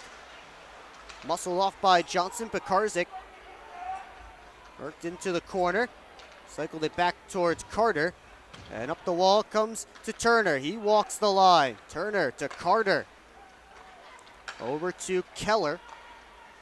Down for Jelenskis. Looks towards the net, takes the shot. And Nusiainen the save, rebound. Taken by the Prowlers. Lockhart along the glass. Couldn't get it out though as it lost some momentum. Carter works down the wall with 20 to go on the Seawolves power play. Turner. Blanketed by Lockhart, who knocks it off his stick. And Turner gave it away to James. He didn't see Bussell was coming with him. Luke James would have had a shorthanded 2-on-1, but he did get it out of the zone. Now James stole it away from Jelenskis. Turner right back in a drive off of Nusiainen's glove and off the back glass. Back to 5-on-5 finally. And lead pass is on to Brockway. Has Bussell going to the net. Brockway's shot knocked away by Carter's stick. Audette had it knocked down by Federley. Gets into Prowler territory. Petrovitson spins away from the oncoming Hippolyte Smith. Now Federley into the offensive zone. Dances past Stoya. Federley on the outside. Got a backhand feed across. Couldn't find either the teammates on the other side. And here's a 2-on-1 break. Audette with Hippolyte Smith got it there, but the puck was bouncing, and Hippolyte Smith couldn't bring it in. Delstrom all the way up to Millette. That one bounced off his stick, and Hippolyte Smith gets it down and around. Delstrom. Challenged by Keller. Federley comes in to throw the body. To his side scrum in the corner. Delstrom able to dig it out. Delstrom spitting away from Keller. Let it on for Federley. Now DC one-on-one against Coleman. Coleman able to kick it away. And Pekarzik starts the other direction. And now Wong and Federley were involved in something away from the play over by the Prowler bench. Wong is heading over to the penalty box. He'll see if anybody joins him.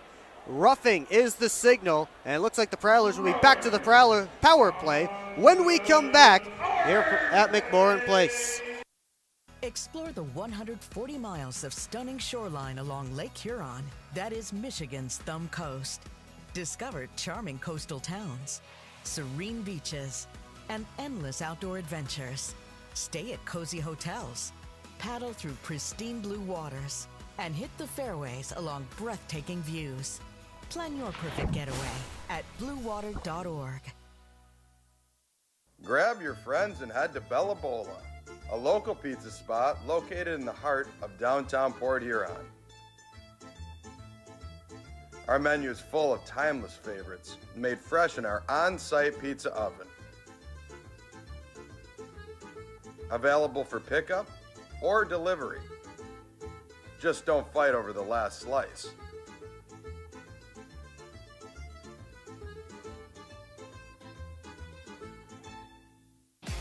You're watching the PHP Network, your home for Port Huron Prowlers hockey.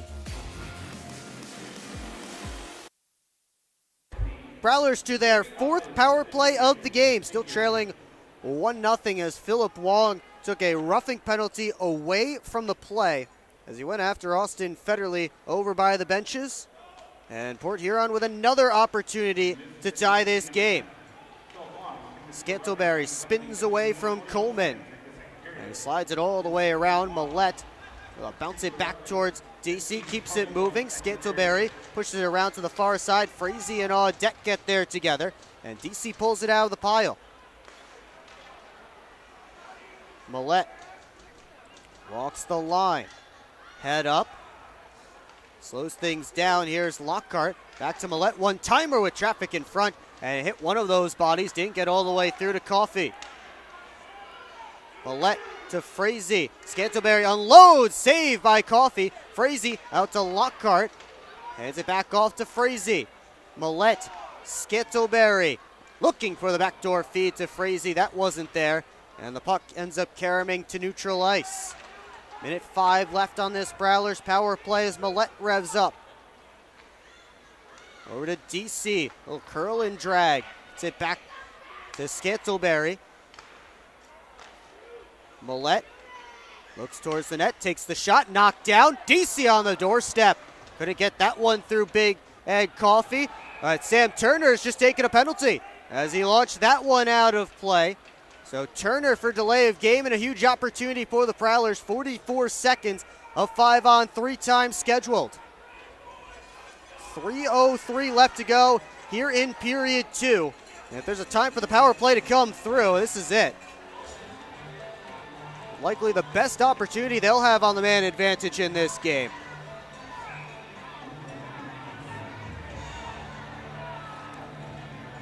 Matt Graham and Noah Hippolyte-Smith the draw to start it off. And the Prowlers control. Here's Federley over to Millette. Across to Johnson. Federley fakes. Walks in. Johnson. Millette shoots. And he rose it too tall. And it's kept in at the line by Federley. 25 seconds left in the 5-on-3. Johnson to Federley. Matt Graham set up right in front. Federley risks it there, and Coffey able to see it and hang on with no problem. So 15 seconds left until Wong steps out of the box. Minute 31 left for Sam Turner. Reggie Millette replacing Jamie Bussell, at least for the moment, on this power play unit during the 5-on-3. As Millette works his way in, a shot, he scores! Reggie Millette, top shelf power play goal as the Prowlers tied up.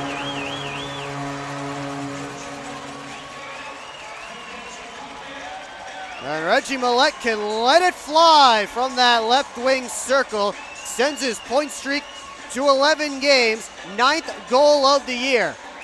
And the Prowlers will still have a minute and 24 seconds of power play time to work with 5-on-4. That is a 5-on-3 power play goal.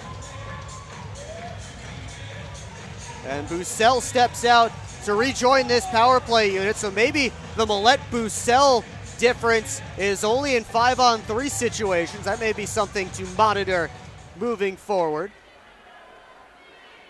It certainly worked that time as Reggie Millette found himself enough room to go upstairs on Ed Coffey.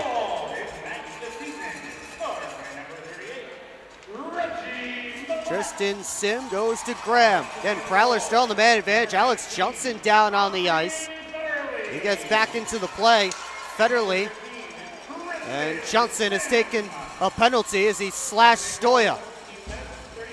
That will take care of the rest of this Prowlers power play. As Johnson, frustrated, wants to get after as Seawolf, and now he's having an animated conversation with one of the linesmen over by the Prowler bench as he gets himself a new stick.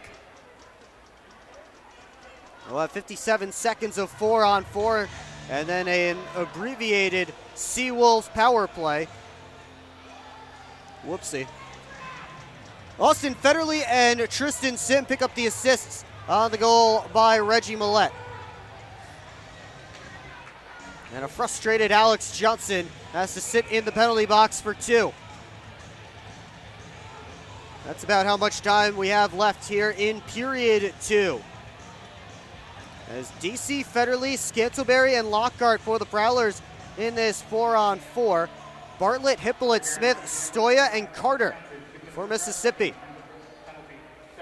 Here's Federley working his way up ice. Makes a move on Bartlett, gets into the offensive zone. Prowlers on sides. And now Coffey had trouble with Scantlebury, pulled it out in front, and he couldn't get it to his forehand. Oh, that was a golden opportunity for the Prowlers' leading goal scorer, and it just didn't sit right for him. Here he comes back in, but Stoya pokes it off his stick. Now Lockhart fed it across the DC, takes the shot, he scores! That one leaks through Coffey, and Stephen DC has given the Prowlers the lead.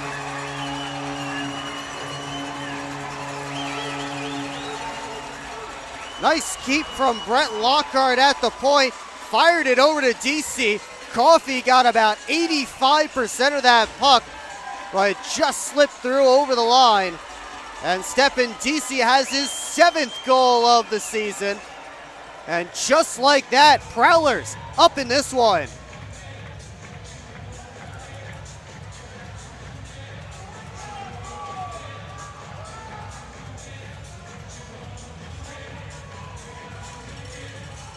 Four-on-4 goal for the Prowlers. Still 17 seconds left in the 4-on-4. And Port Huron, in these last couple of minutes, have turned this game on its head.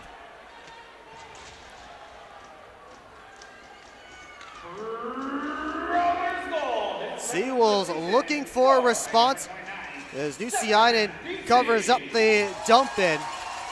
And in 2 seconds, it will be a Seawolves power play. Oh, Brett Lockhart picks up the only assist on the goal by DC. Lockhart extends his point streak to 6 games. He has points in 9 of his last 10. That's his 13th helper of the season. Now Mississippi looks to go to work on the power play for just about the rest of this period. So we hit the final minute. Matt Graham escapes some pressure and backhands it all the way down the ice. Minute and 7 seconds between the goals from Millette and DC that have turned a 1-0 Prowlers deficit into a 2-1 Prowlers lead. Turner gave it away. Here's Bussell off the post. And now a fight breaking out at center. Parsons throwing right at Pekarzik. Brian Parsons feeding Pekarzik some right hands, and he spins him down to the ice. I don't know what started that, but Brian Parsons certainly finished it.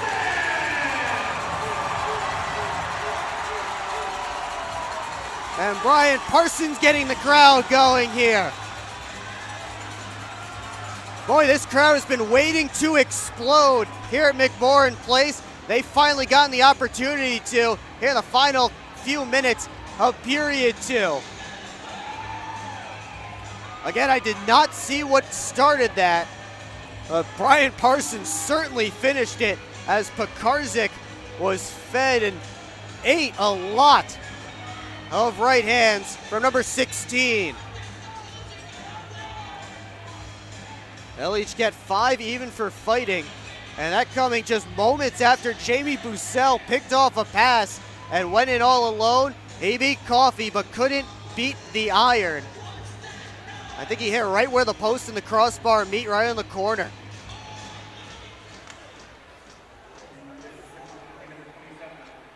The Seawolves will try for one last rush here with 20 seconds to go in period 2. Anderson, one touches it across to Costello. His shot knocked down by Nusiainen, and he'll cover up for a whistle and a face-off.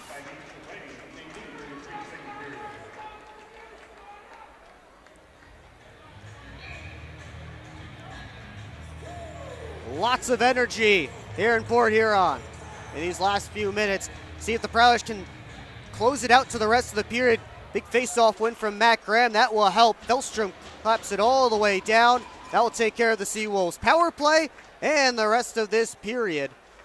As the Prowlers get a couple of late ones, almost a third, and they take a 2-1 lead into the intermission. Shots on goal in that second period favoring the Prowlers 12-7, and they have the overall lead for the game 22-14. Well, be sure to stick around for the Moses Roses Smoke Break second intermission report. We'll chat about this game so far. Everything we've seen looking a lot better for the Prowlers right now than it did just a few minutes ago. We'll also take a look at the Prowlers' upcoming schedule. Out-of-town scores are, of course, coming your way as well. So keep it here on the PHP Network as the Prowlers and Seawolves head off the ice to make their final adjustments before period number 3. And Port Huron with the lead now, which, again, didn't look like it was going to be the case a little while ago.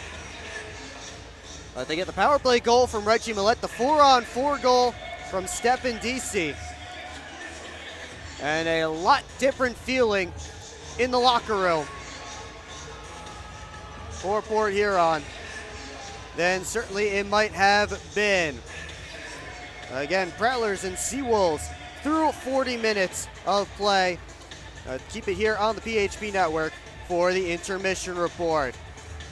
And also, while you're waiting for period number 3, be sure to secure your seats for the Prowlers' next home game. That's tomorrow night. Yes, I know the Lions play. This is a 6:05 puck drop for the Prowlers, 8 o'clock kickoff for the Lions, and they will be playing the Lions game at Casey's on the Plaza, which is attached here to McMorran Place. You can come here, you can watch the first 2 periods of the Prowlers game, then you can go watch the Lions in Casey's on the Plaza.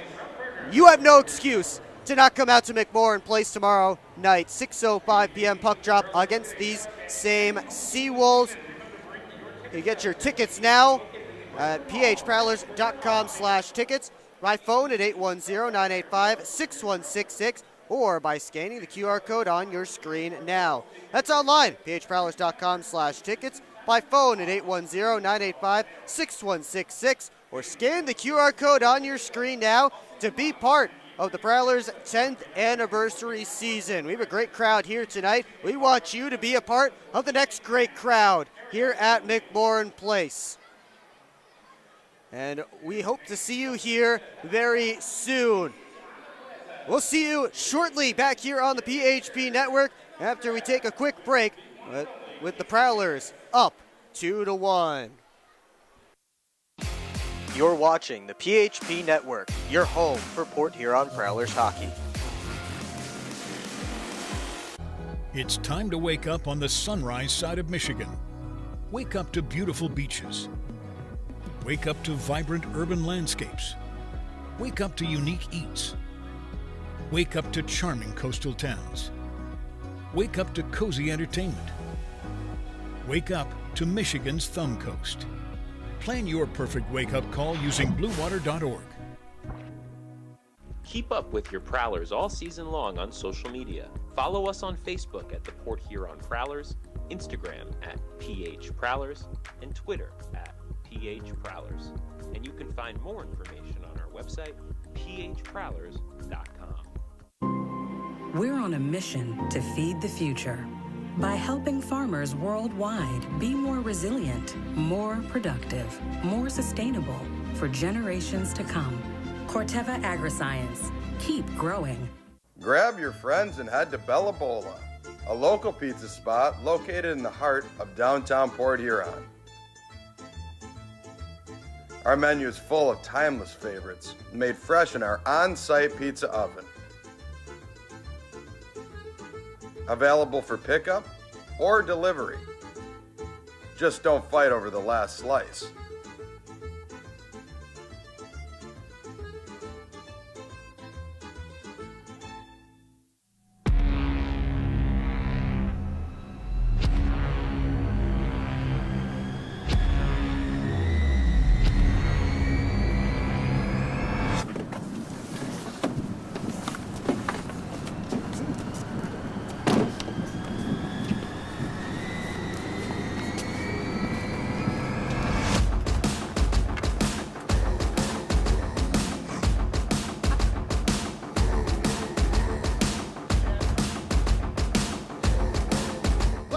They're seriously not even that much better than you.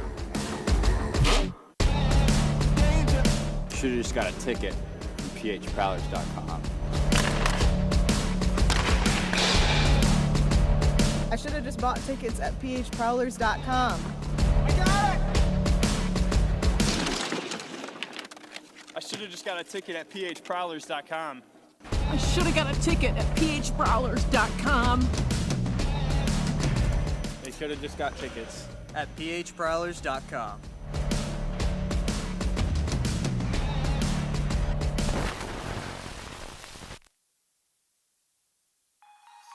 Experience the best of the Thumb Coast at the DoubleTree by Hilton Port Huron. Nestled on the shores of the St. Clair River, our waterfront hotel offers breathtaking views that will leave you in awe. Come dine at our on-site restaurant Freighters or relax by our indoor pool. The DoubleTree by Hilton Port Huron recently celebrated 10 years of service.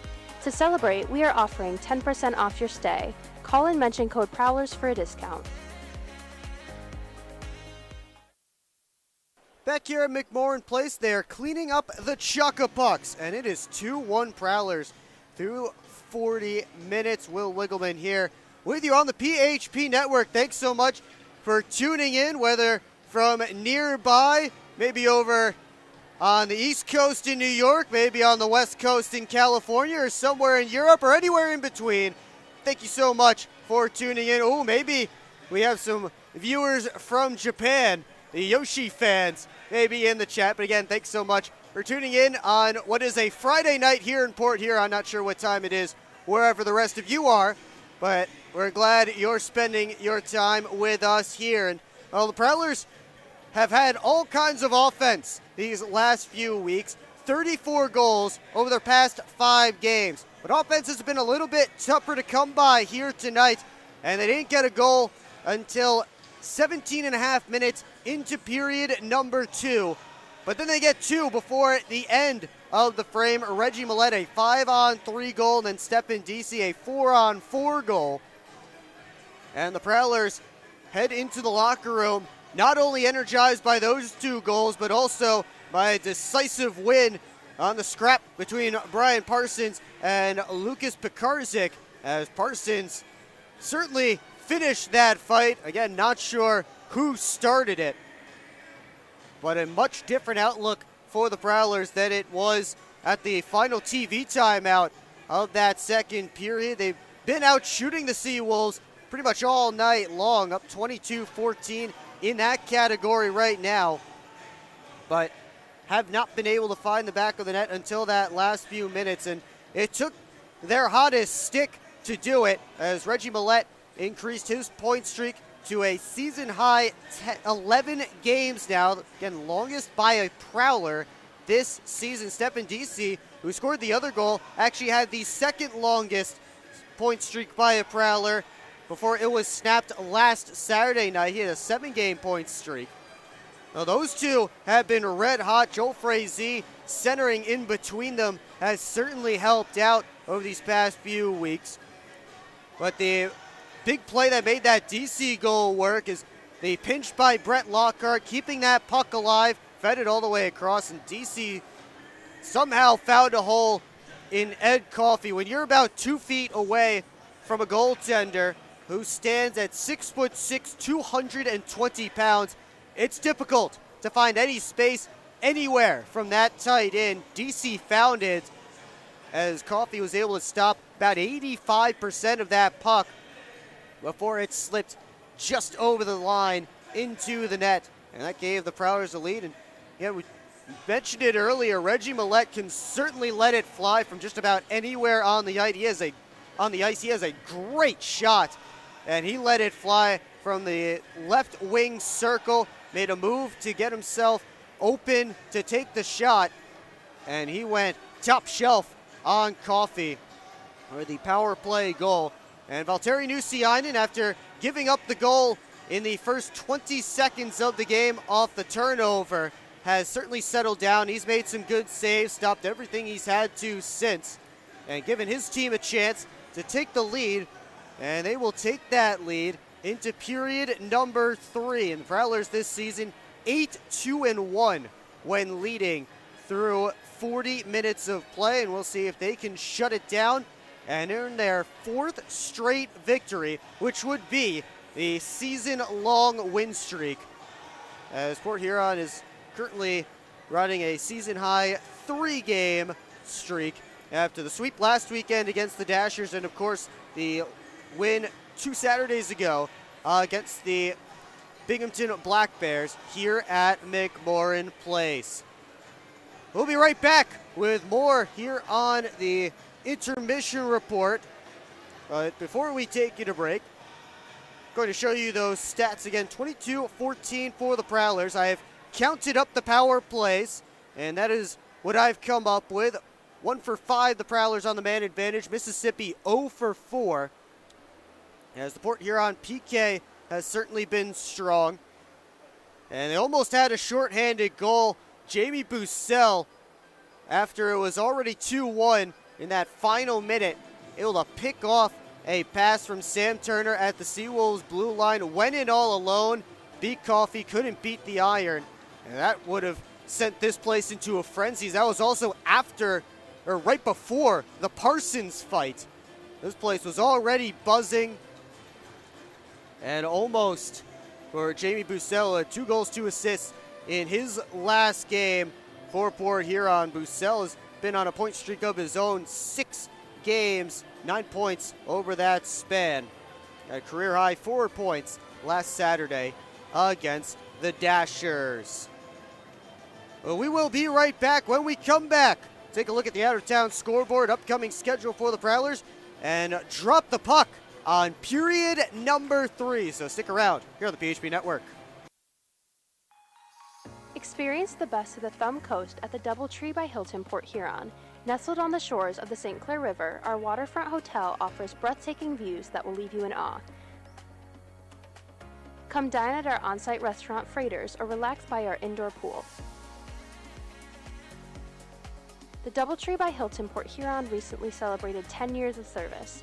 To celebrate, we are offering 10% off your stay. Call and mention code Prowlers for a discount. Hi, welcome.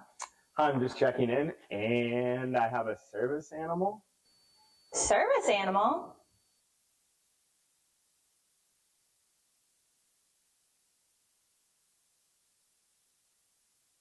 Do you have anything on the ground floor so I can let him out at night?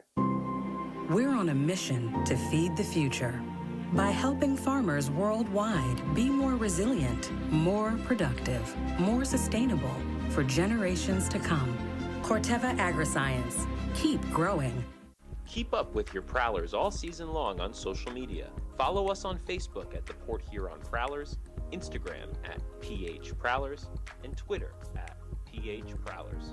And you can find more information on our website, phprowlers.com. It's time to wake up on the sunrise side of Michigan. Wake up to beautiful beaches.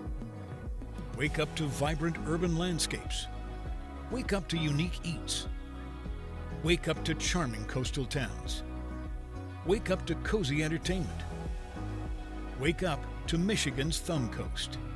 Plan your perfect wake-up call using bluewater.org. Back here in Port Huron, we're wrapping up the second intermission. Dalton J is driving the Zamboni across your screen right now, and the team he's the alumni of, I don't know if I can call it an alma mater. I know that might only apply to schools, but either way, Prowlers leading the Seawolves by a score of 2-1. We'll take a look at the upcoming schedule for the Port Huron Prowlers before we continue talking about this game. And they'll be back home next weekend, but it's a late start as it's Silver Stick night against the Motor City Rockers next Saturday. Of course, tomorrow night, 6:05 puck drop against the Mississippi Seawolves. And of course, that will begin 2 hours before the Lions kickoff. So no excuses. Be here at McMorran Place, and the Lions game will be on in Casey's on the Plaza, which is attached here to McMorran Place. And you can go back and forth between McMorran Place and Casey's on the Plaza, so you can step out for a moment, check on the Lions game, come right back in, no issues. So you are allowed to do that. So you have no excuses but to come out to that game tomorrow night here at McMorran Place. And then you can hit the ice with the players after the game. It's a Casey's Kids Zone night as well, so bring the kiddos out and meet your favorite Prowlers after the game. And then next week, as I mentioned, late start times. It's a Silver Stick weekend. They play the Silver Stick Youth Tournament here, the finals here at McMorran Place and down at Big Boy Arena. So late start time, 7:35 down in Fraser, and then 8:05 p.m. here at McMorran Place. And be sure to come out. It's also Mitz's birthday celebration. Who doesn't want to celebrate the birthday for our great mascot, Mitz? So, some great home games coming up for the Prowlers. You can get your tickets at phprowlers.com/tickets. Now let's take a look around the leagues with our out-of-town scoreboard. Black Bears doing the Prowlers a favor, up 5-2 on the Watertown Wolves, as Don Olivieri has 2. And the Wolves, who are 5 points ahead of the Prowlers coming into games tonight, look like they might fall unless they can get a big third period comeback. They are early stages in the final frame of regulation. Rockers not doing the Prowlers a favor as they trail the Danbury Hat Tricks 4-0, being outshot 26-10 right now. Noah Robinson and Corey Anderson have tacked on goals since we last checked in on this game. Robinson has a goal and an assist. Chase Harwell a goal and an assist. Alexander Gemzatov a couple of helpers. And Danbury all over Motor City out there in Connecticut. Baton Rouge Zydeco and Dashers Hockey Club of Danville, Illinois, battling it out in Danville. First intermission, it's 2-1 for the visitors. Kevin Zabad and Chris Ciolik had the goals for Baton Rouge, and Nikolai Salov the tally for the Dashers. Those two teams will meet again next weekend in Topeka, Kansas, and then the following weekend after that, Prowlers will face the Dashers in Topeka. But this really the warm-up weekend for the Dashers and the Zydeco before they meet for those neutral site games. Moving along, the Bobcats have a 3-1 lead on the Carolina Thunderbirds in Winston-Salem as they play in period number 2. Carson Andrioli and Nick McHugh with the goals in the middle frame as Blue Ridge looks to continue its hot play recently. And the Athens Rock Lobsters are up 2-1 on Monroe through 20 minutes of play. Orko Weisblatt, 34 seconds into his return off the IR. scored the opening goal of that game. Garrett Milan has the other for the Lobsters. Scott Kowash has scored for Monroe. And of course, as we mentioned in the first intermission, the game between the Columbus River Dragons and HC Venom was postponed back when the Venom were having issues with their arena. Of course, here it is 2-1 in favor of the Prowlers as we take you to period number 3, and it's time to answer our PHP Network trivia question. And I said you might recognize this name even if you're not a Port Huron hockey fan or a Port Huron hockey historian. You might recognize the name I'm about to show you. Casey Harris, of course, the Port Huron Beacons in the UHL. All-time penalty minutes leader. We wanted to know who scored the most goals in that franchise's history. And give me one moment. It is hopefully coming up here. There we go. It is Brent Gretzky. You may know his brother Wayne because he was pretty good at hockey as well. But Brent Gretzky, the all-time leading scorer for the Port Huron Beacons, 74 goals for the other Gretzky. Beacons, of course, played here at McMorran Place, replacing the Port Huron Border Cats in the early to mid-2000s. They played in the UHL. Prowlers, the second longest tenured team in McMorran Place hockey history. Only behind the original Flags. They continue play with a 2-1 lead. We're underway in period 3. Jamie Bussell able to get that one down deep. Carter reverses for Stoya, trying to spin away from Bussell. And now Costello able to touch it along. Jelenskis enters the offensive zone. Shot by Keller, disrupted by Brockway. Jelenskis has it in the corner, but he lost it to Lockhart, who chases after it. Lockhart keeps it moving, couldn't slip past Bartlett with the puck, and Bartlett tripped up Bussell. Delayed penalty coming up against Ross Bartlett. Here's Scantleberry, the shot, hit the post!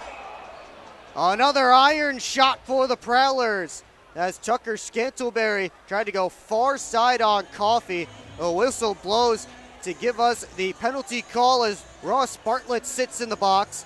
And the Prowlers to their 6th power play of the game early on here in period 3. An opportunity to extend this lead. They're 1 for 5 on the power play so far. Their only goal coming on the 5-on-3.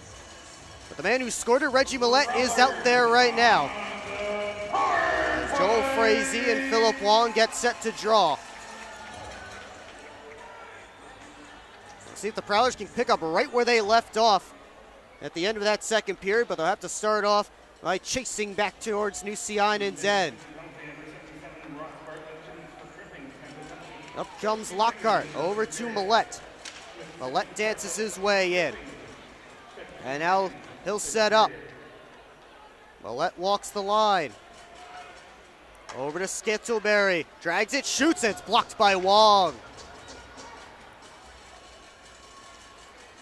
Scantleberry works up ice on Audette.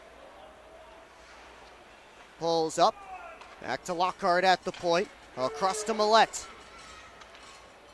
Works along the blue line, fanned on the pass, able to recollect. Turner steals the puck away and sends it down. Approaching the midway point of this Prowlers power play. Still no shots on net as Port Huron switches up the unit. Federley over to Sim. Back to Federley. And Bussell enters the offensive zone. In front looking for Sim, but he was tied up. And Coffey able to corral it and hang on for a whistle and a face-off. 48 seconds left to go on the tripping penalty to Ross Bartlett. As the first shot of period 3 right there off the stick of Jamie Bussell. Stoya fires this one all the way down ice. Nusiainen stops it there. And Federley holds and waits for his troops to get into position. Sim gives it back to Federley. Into the offensive zone, but they say offside against the Prowlers. Maybe it was Bussell over there on the far boards, who was just a half step too soon into the offensive zone. 30 seconds left in this Prowlers power play. Johnson goes back to Federley, right at the center face-off dot. Back to Johnson. Sim drops it for Federley. Over to Graham. And now Bussell wheeling up high. Graham with Sim right in front. Over to Federley, takes the shot, he rose it too tall. Glove down by Johnson off the carom. Johnson to Federley, unloads, saved by Coffey. Rebound cleared away partially, and now Anderson sends Bartlett on his way. Fresh out of the box, Bartlett tries to get to the net. Federley able to tie him up and knock him down. Graham sends it across to Sim, touched up for Bussell. 4 Seawolves back. Bussell trying to waste some time until his team can join him, as Prowlers getting some fresh troops off the bench. Wrapped around to Thelstrom at the point. Thelstrom walks, looking for a shooting lane. Now he gives to Bussell, takes the shot, he just missed it wide. Bussell back in neutral ice, rips it up towards Millette. He goes back to Nikita Petrovitsin. Prowlers power play is long over. I forgot to take the graphic down, my bad. But they are now 1 for 6 on the man advantage. It stays 2-1. This one launched out of play off a stick. So we'll get a whistle and another face-off. Looks like they'll keep it deep in the Seawolves end. That was Coleman who tried to get it out, rode off a Prowler stick.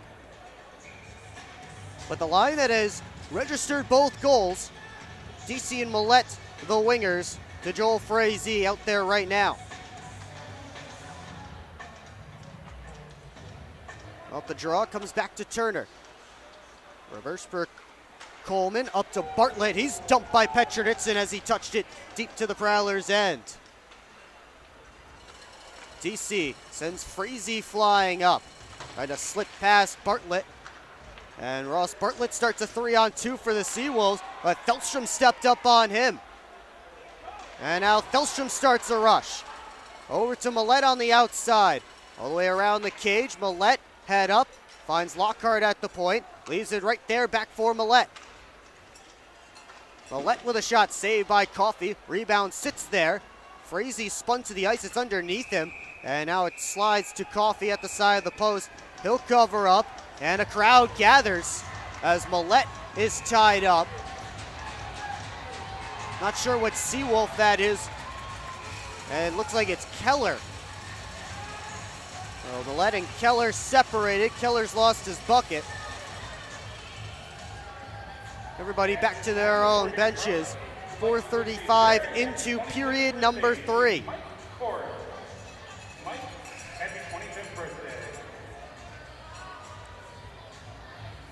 It looks like they'll let Parsons and Pekarzik out of the penalty boxes after their fight. You might forget that was all the way back near the end of period 2.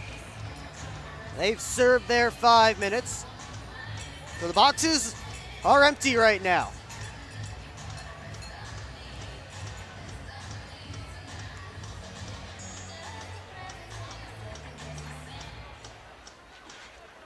Anderson able to win the faceoff back. Stoya trying to start the rush up ice. Gets it to Hippolyte Smith. Pulls up on the wall. Ran into James. Now on Det. Left it. Anderson shot to the net. That hit James. Anderson again lost the handle as he double clutched on the pass. Here comes Graham the other way. Graham across. Johnson, the one-timer. He scores! Alex Johnson with a blast. Puts the Prowlers up by 2.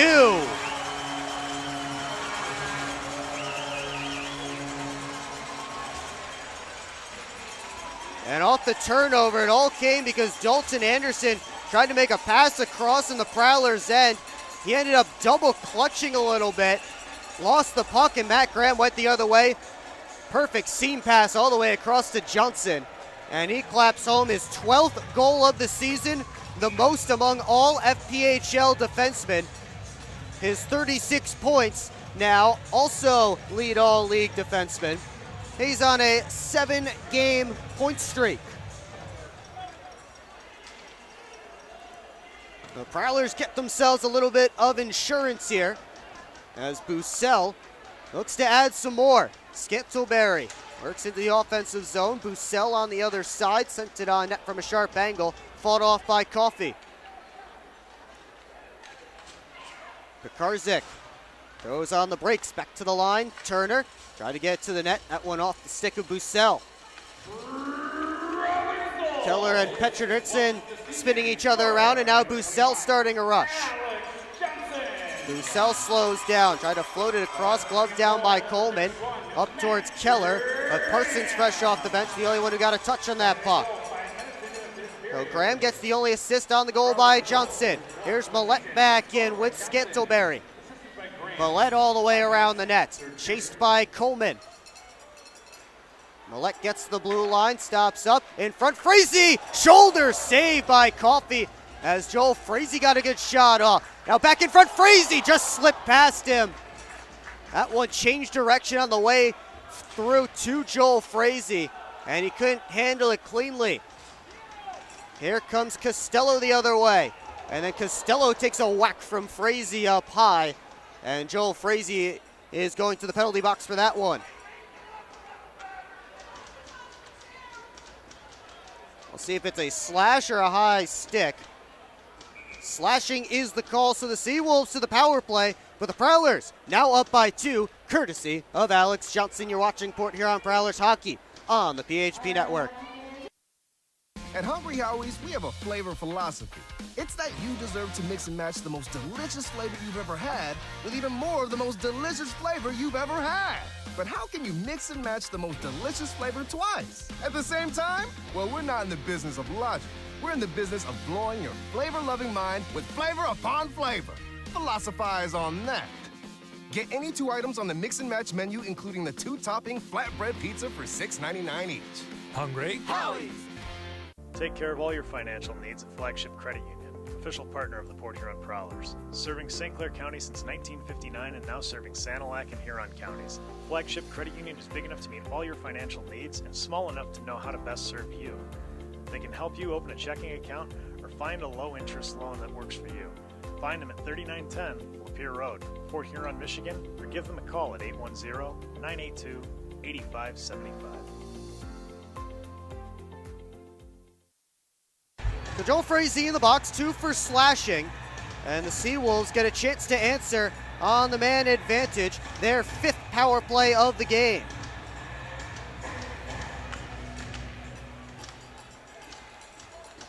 And here's Jelenskis setting up on the half wall, gets it back from Carter. Richardson is right in front of the net, they send it down low, and Richardson couldn't get a good touch on it. Prowlers don't clear, but that pass from Keller as good as they Port Huron clear, as it bounced past Turner at the point.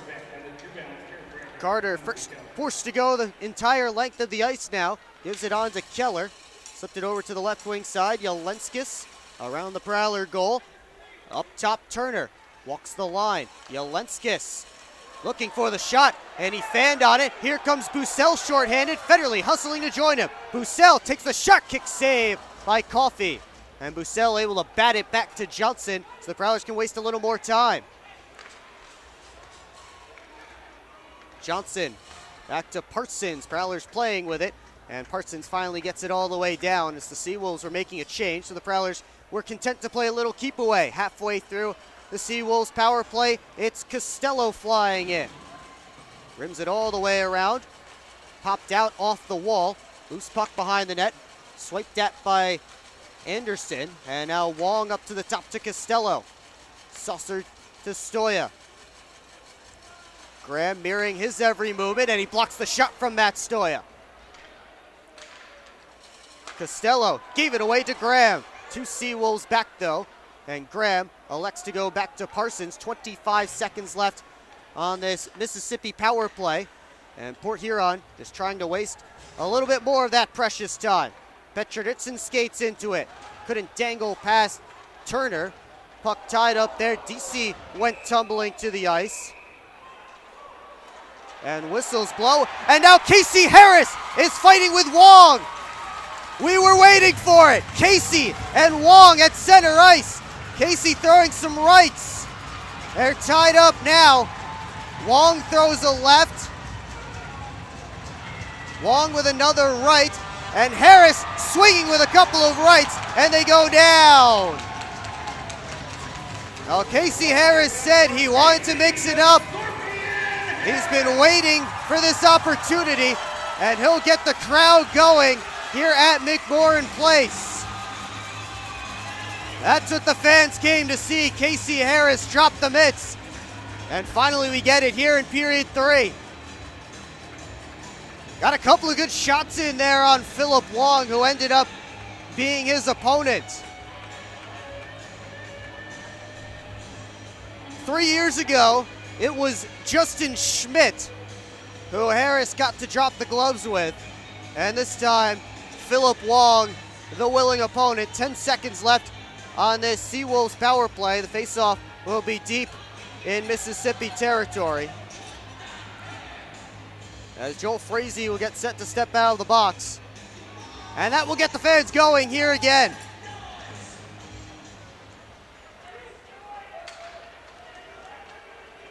Blake Keller plays it at center. Just as the Seawolves power play expires, he can't enter the offensive zone. The Prowlers PK now 5 for 5 tonight. They still lead by 2. Coleman, cross corner dump. Keller just slaps it from there. He missed everything and ended up coming out of the zone. Anderson gives it back to Coleman. Watched by DC, up to Keller. And he gets it to Bartlett at the Prowler blue line. Whips it across to Anderson as Keller going to net, tried to send it there. They couldn't connect, came all the way through. Loose puck, DC up to Frazee. Tried to touch it past Anderson. Bounced back out of the zone. And Scantleberry will backhand it deep. Costello to Carter. And behind the play, a couple of players got tangled up. Meanwhile, Audette just slipped that one along the ice and wide. Millette with a toss pass in the direction of Scantleberry. Carter finally able to recollect that puck. And he gets it around behind the net. Comes all the way to this side to Jelenskis. Centering feed. That one tipped out of the zone. And Carter hustling after it. Scantleberry chasing Carter, who spins away. Hangs out behind his own cage. Precious time ticking away for the Seawolves as they start to move up ice now. Stoya, the long flip pass, knocked down by Bussell. And Seawolves recollect, but they are offside at the Port Huron line. 10:04 left to go here in period 3. We've finally seen what everybody came to see. Casey Harris dropping the mitts with Philip Wong. He's all smiles over there in the home penalty box. Maybe he'll sign a few autographs while he's over there as well.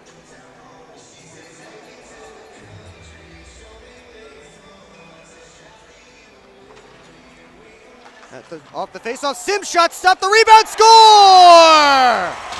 Isaiah Paris, who deflected the original shot, right there to collect the loose change. And the Prowlers up by 3. First goal for Paris since coming off the IR, his second of the year. He scored the first goal of the season for the Prowlers all the way back in October. He has his second goal in game number 10. As he got a touch on the first shot from Tristan Sim. And he was the first one there to the rebound, able to backhand it past Coffey. Prowlers have scored 4 unanswered now after giving up a goal in the first 20 seconds of the game.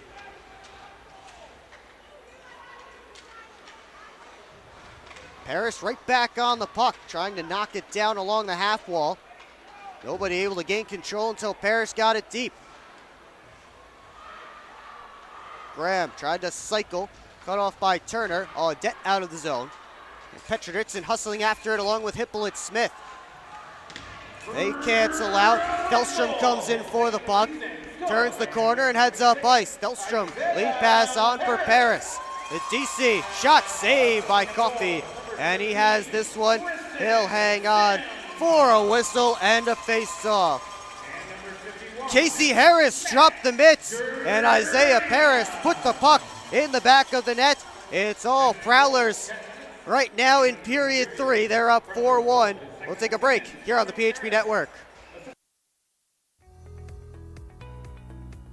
EDA, providing local business support for over 70 years.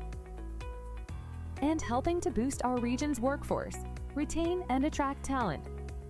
Working to grow the local economy and the flow of money into our community to help businesses be profitable and successful. Focused on improving the region's economic strength and quality of life for residents. To learn more about the EDA of St. Clair County, visit edascc.com. Explore 140 miles of stunning shoreline along Lake Huron in Michigan's Thumb Coast. Begin your adventure on a blanket of golden sand at one of our serene beaches. Connect with the historic atmosphere of our region's nautical influence and reconnect with friends under a blanket of stars. Plan your perfect getaway at bluewater.org. 9:17 here to go. Left in period number 3, Isaiah Paris, the youngest player on this Prowlers roster, just 21 years of age. Put home his second goal of the season. The assists go to Matt Graham and Tristan Sim, each of them picking up their second helpers of the night. And of course, Paris spent nearly 2 months on the IR after an injury just a few games into the year. Got his revenge for that as he fought Avery Smith in one of his first games back off the IR. And now he's found the score sheet again. Seawolves looking for a response as Carter has it on the wall, centering pass. Pekarzik got a shot to the net. That changed direction, and Nusiainen was able to fight it off. Bartlett couldn't connect with Keller. Clapped off the boards. Millette had to spin it back in DC's direction. Now Stoya towards Costello. He'll start his way out. Dropped it for Carter. Stolen by Frazee. Couldn't get a shot away. Gives it to Millette. Now Frazee. Pass across. Cut off by Costello. Headman feed is for Keller. Has Bartlett with him. But Keller's pass off the stick of Brian Parsons. Now Keller towards Costello. Scantlebury got his stick in the way. And it's dumped back around by Coleman. Behind the cage, it's Parsons. And he'll hang out. Under 8 minutes to go here in regulation. Prowlers with a 3-goal lead after scoring 4 unanswered. Parsons heads after his own dump. Taken in by Turner. Suicide scrum now in the corner. Scantlebury comes out with the puck, sends it towards the net, looking for the tip of Bussell, couldn't find it. Delstrom back up top to Bussell, winds, tried to feed a pass across. Jelensky's got his stick in the way. Prowlers recover, they'll have to reset. Federley trying to settle down that bouncing, spinning puck. Goes all the way back behind his own net to do it. And Federley leaves it there for Parsons. And Delstrom starts his way up ice. Delstrom trying to push past 3 Seawolves. Hands off for Scantlebury. Drops the shoulder. Gets the net. A save made by Coffey. Turner's pass ends up in the far side corner. Audette trying to spin away from Petroditson. Bussell takes his man into the boards. Delstrom in there digging. Kicked around, Audette bounces it up high. Stoya the one-timer, punched away by Nusiainen.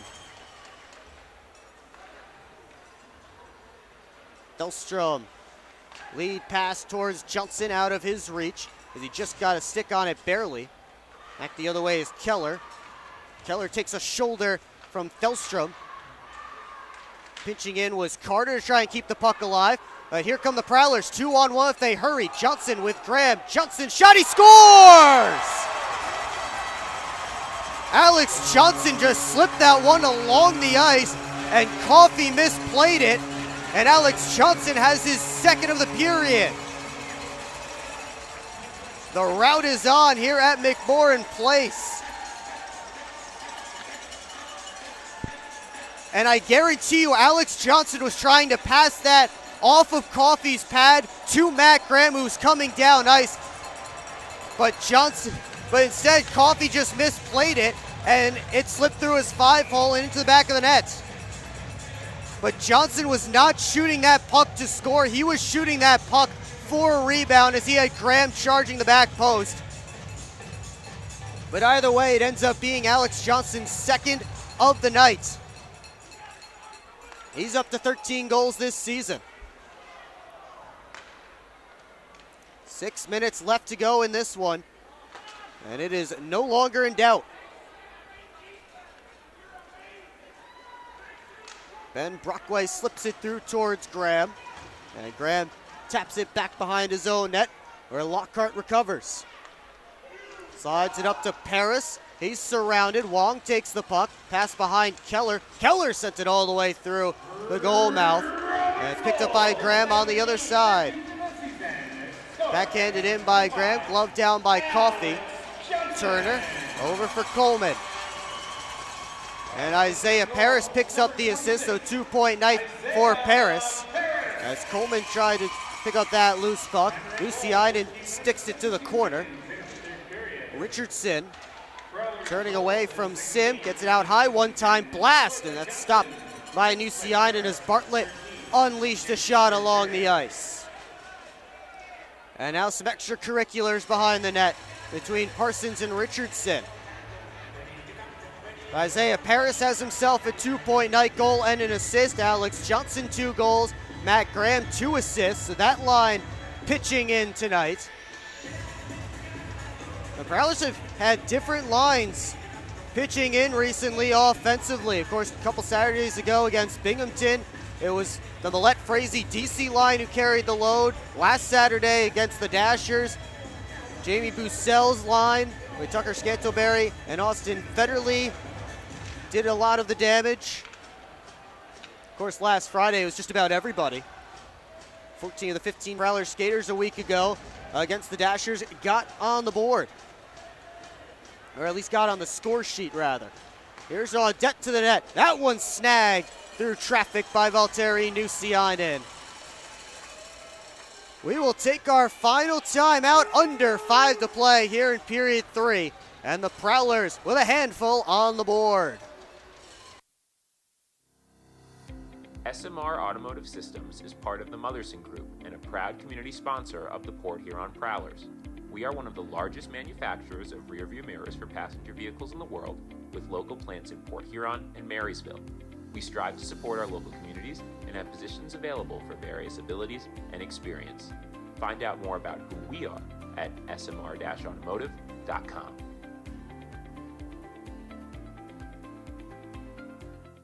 Welcome to McDonald's. How may I help you? Can I please get a big... What I need from you is a chicken Big Mac. A chicken Big Mac? That's not a Big Mac. Actually, it is. It's not a Big Mac. Chicken Big Mac? 2 chicken patties, special sauce, lettuce, cheese, and pickles on a sesame seed bun. Enjoy. The chicken Big Mac. It's not a Big Mac. Ba-da-ba-ba-ba. We invite you to tune into our next broadcast tomorrow, Saturday, January 18th, when the Prowlers take on these same Mississippi Seawolves. Puck drop is scheduled for 6:05 p.m., and the pregame show starts at 5:50. It's all right here on the PHP Network. Of course, if you can be here, that will be a Casey's Kids Zone night. There will also be a skate with the team after the game night, so come meet your favorite Prowlers here at McMorran Place. As tickets are available at phprowlers.com/tickets. Nuciainen with a couple of good saves. First on Stoya, and then on the rebound as well, as he got the big pillows down. Frazee knocks that puck down, but he's off sides as the Prowlers hadn't cleared the zone. right off the faceoff, Matt Stoya got a good shot on net. And Nusiainen had to make a second save on the rebound as well. It was Brendan Hussey right in front as he got another whack at it. Nusiainen looked behind him, but he kept it in front. Those were saves 19 and 20 of the game for Valtteri Nusiainen. And the faceoff is being moved to just outside the Seawolves end. Maybe one of the referees thought, one of the linesmen thought it was icing. Not sure, but they do move it.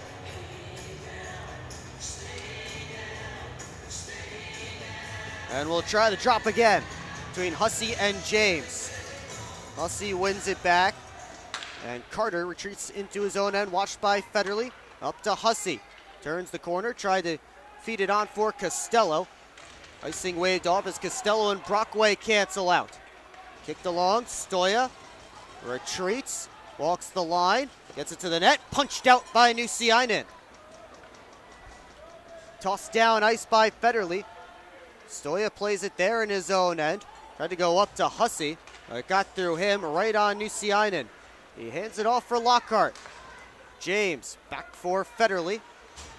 Over to Brett Lockhart. He spins away from Jelenskis. Here's Lockhart. Up towards Casey Harris. Back in the game for the Prowlers. First shift for him since that fight, midway through the period. And Harris has decided that's long enough of a shift. He's headed back to the bench. Meanwhile, Seawolves look to go back up. As kicked in by Bartlett. Nusiainen touches it over where Petroditsin can get it. Handoff for Thelstrom. Rimmed up this side. Scantleberry kept it away from Coleman. Spinning back pass. Ended up caroming to Thelstrom. Now Johnson has to walk the line. And he dumps it in. James was still in the offensive zone, so Johnson couldn't skate it in. Port Huron finishing up a change. And it comes back to Petroditsin. Up for Scantleberry.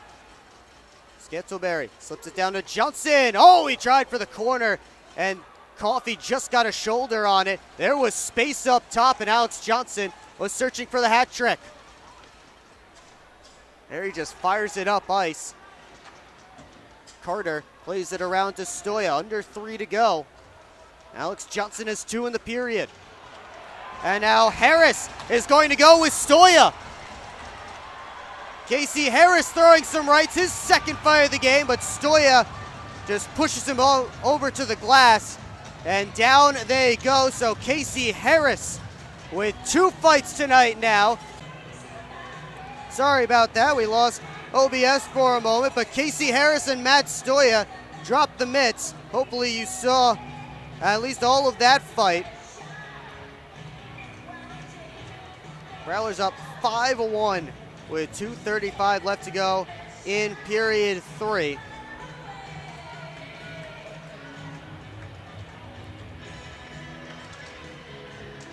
Casey getting his money's worth tonight. This is the second time he's been a celebrity player for the Prowlers.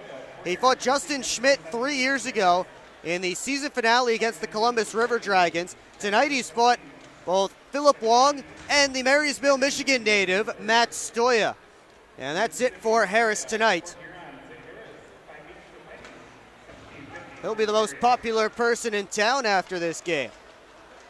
James gives it off to Paris. His shot rose too tall over the net, and it comes all the way out to the neutral zone. Thelstrom gives it over to Petroditsin. James couldn't dance around Audette. Keller coming back in, looking to Richardson. Now Keller try to bounce it out in front, and Nusiainen has that one covered up. Now the minute 46 left to go here in period number 3. So the Prowlers looking to close the gap on the Watertown Wolves for second place in the Empire Division, have done their part, and unless the Wolves made a 3-goal comeback in the 3rd period in Binghamton, the Prowlers will be just 2 points back of Watertown for that 2nd seed in the division. This one comes all the way out of the zone. And now Coleman Lifts it in for Bartlett. Drop for Audette. Couldn't get much on the shot as the Prowlers came back in numbers. 93 seconds left to go. They will be auctioning off Casey Harris's game-worn jersey on the ice after the game. Might be a little blood on that one as well with the couple of fights. That will certainly be a hot ticket item. Reggie Millet's jersey might be a hot ticket item the way he's been playing recently. As Millet works his way up high, sent it towards the cage. That one held onto by Coffey as he has it in the breadbasket. Prowlers will switch up the lines and they send out Luke James, Isaiah Paris, and Tucker Scantleberry. Paris getting a lot of looks here late in the third, and he has one of the goals for the Prowlers. Scantleberry lined up right behind James here. Now the faceoff comes to the boards. Carter rims it all the way around. Parsons didn't keep it in. So he has to go back to Sim. Prowlers regroup. Carter up towards Wong. Settles it down at the Prowlers line. Gives it over to Keller on the outside. Shot steered to the corner by Nusiainen. Scantleberry able to push it out. Here comes Paris with James. Paris tried to make the pass over, but Carter was all over him and able to block it before it got across. Coffey hangs on for another whistle and another face-off.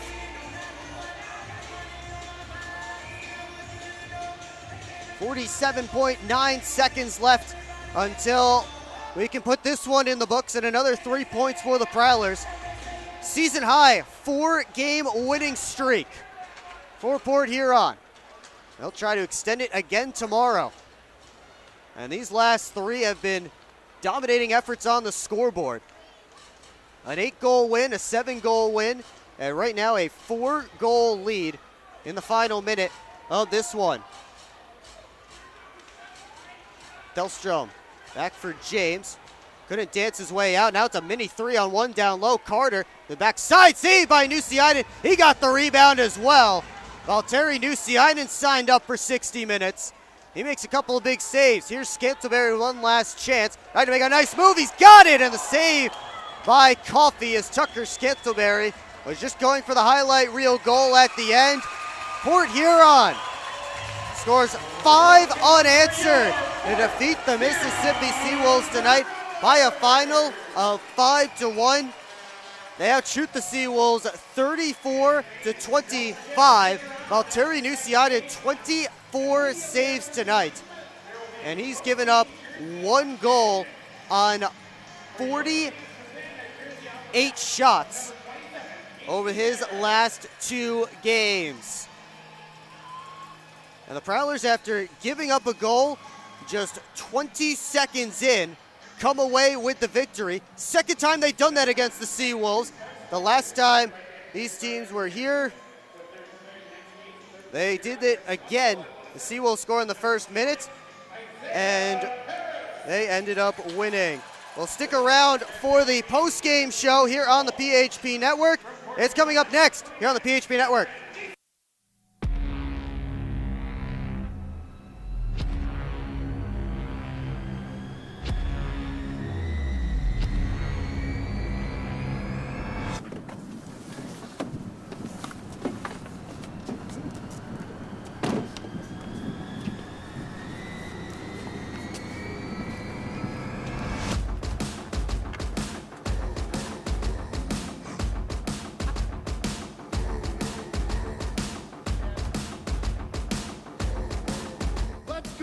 Seriously, not even that much better than you. Should've just got a ticket from phprowlers.com. I should have just bought tickets at phprowlers.com. I should have just got a ticket at phprowlers.com. I should have got a ticket at phprowlers.com. They should have just got tickets at phprowlers.com.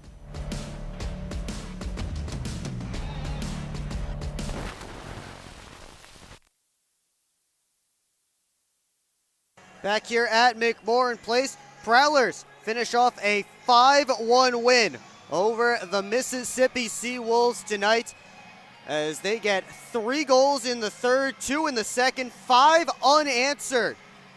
And for the second time this season, they give up a goal in the first minute of the game to the Mississippi Seawolves, but end up on the winning side and not letting the Seawolves score again.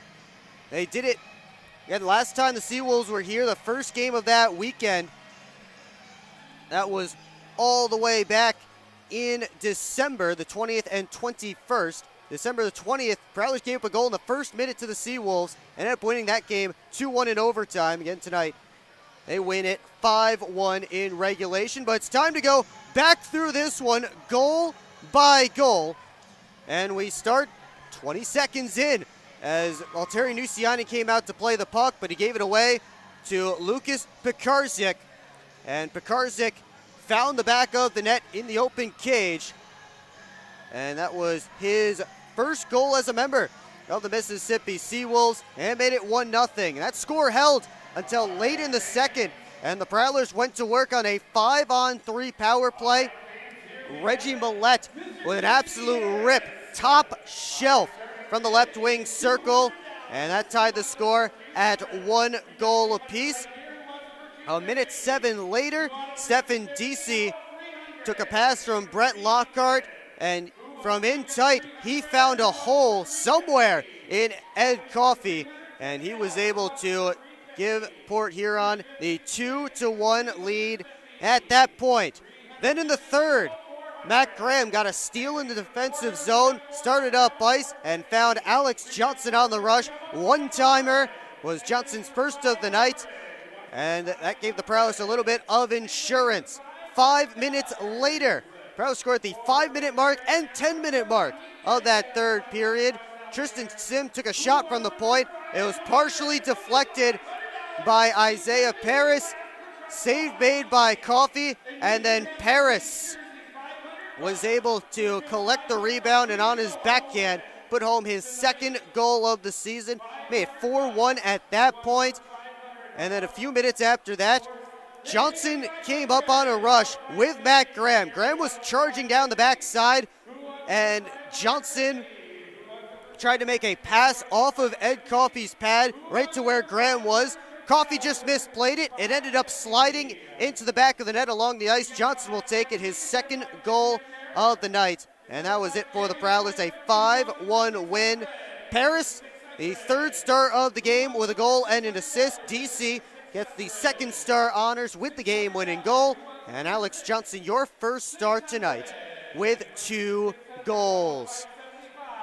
As we take a look at the final stats for tonight's game as the auction continues here at McMorran Place for Casey Harris's game-worn jersey. Prowlers outshoot the Seawolves 34-25, go 1 for 6 on the power play, and the PK takes care of business against the last ranked power play in the FPHL, going 5 for 5. The Prowlers did while short-handed. Got some opportunities short-handed, couldn't make them work, but they did a great job. They did a great job on the PK. We're up to $600 on the jersey auction here at McMorran Place. Austin Federley, the Prowlers captain, out there trying to help out. We will take a quick time out. When we come back, one last look at the out-of-town scoreboard, and we'll see if the Prowlers are any closer to the Watertown Wolves to second place in the division. We'll do it next, so stick around here on the PHP Network. Experience the best of the Thumb Coast at the DoubleTree by Hilton Port Huron.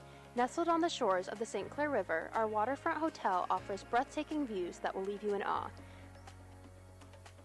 Come dine at our on-site restaurant Freighters or relax by our indoor pool. The DoubleTree by Hilton Port Huron recently celebrated 10 years of service. To celebrate, we are offering 10% off your stay. Call and mention code Prowlers for a discount. Hi, welcome. I'm just checking in, and I have a service animal. Service animal?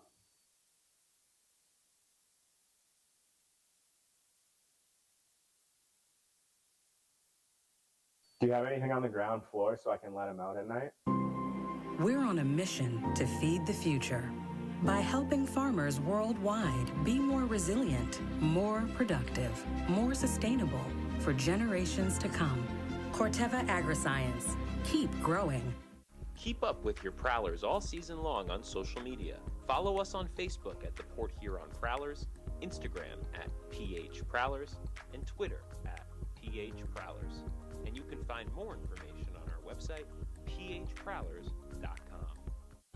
It's time to wake up on the sunrise side of Michigan.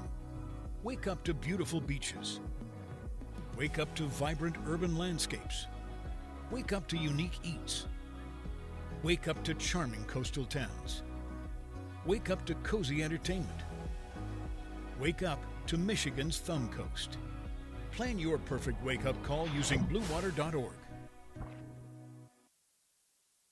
Well, welcome back one final time to McMorran Place. The jersey auction continues for tonight's celebrity player, Casey Harris, who got himself into a couple of scraps, made the crowd go wild, also made the crowd go wild. 5 goals for the Port Huron Prowlers tonight as they extend their winning streak to 4 straight games, and they're up to 44 points, 15, 12, and 3 now this season.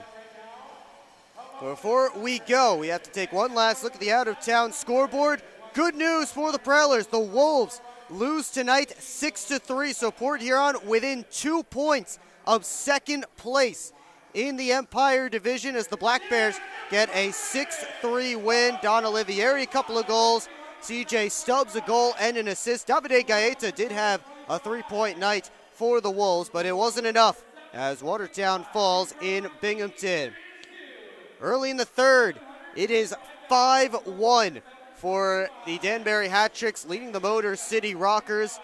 So unfortunately for the Prowlers, the Hat-Tricks look like they will be closer to the Wolves as well. And Port Huron will not gain any more cushion on them. But it's been a dominant effort for Danbury at home against the Rockers. It sounds like $700 is the final selling price for Casey Harris's jersey here at McMorran Place. Very exciting for the Prowlers and Harris as well. Well, the Zydeco have blown things open in Danville. They scored 4 unanswered, including 2 from Jake Cox. And they are up 6-2 through 40 minutes of play over the Dashers there. Moving on, the Bobcats looking to close out the Carolina Thunderbirds in the back half of period 3.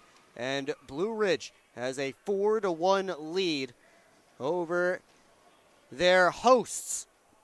Finally, they're just about at the second intermission in Monroe. Athens now with a 3-1 lead. Danil Glukariev with the only goal of period 2. And the Rock Lobsters will look to close that one out. 20 minutes still left to go in Monroe. Of course, the River Dragons and the Venom were postponed. We went over that earlier.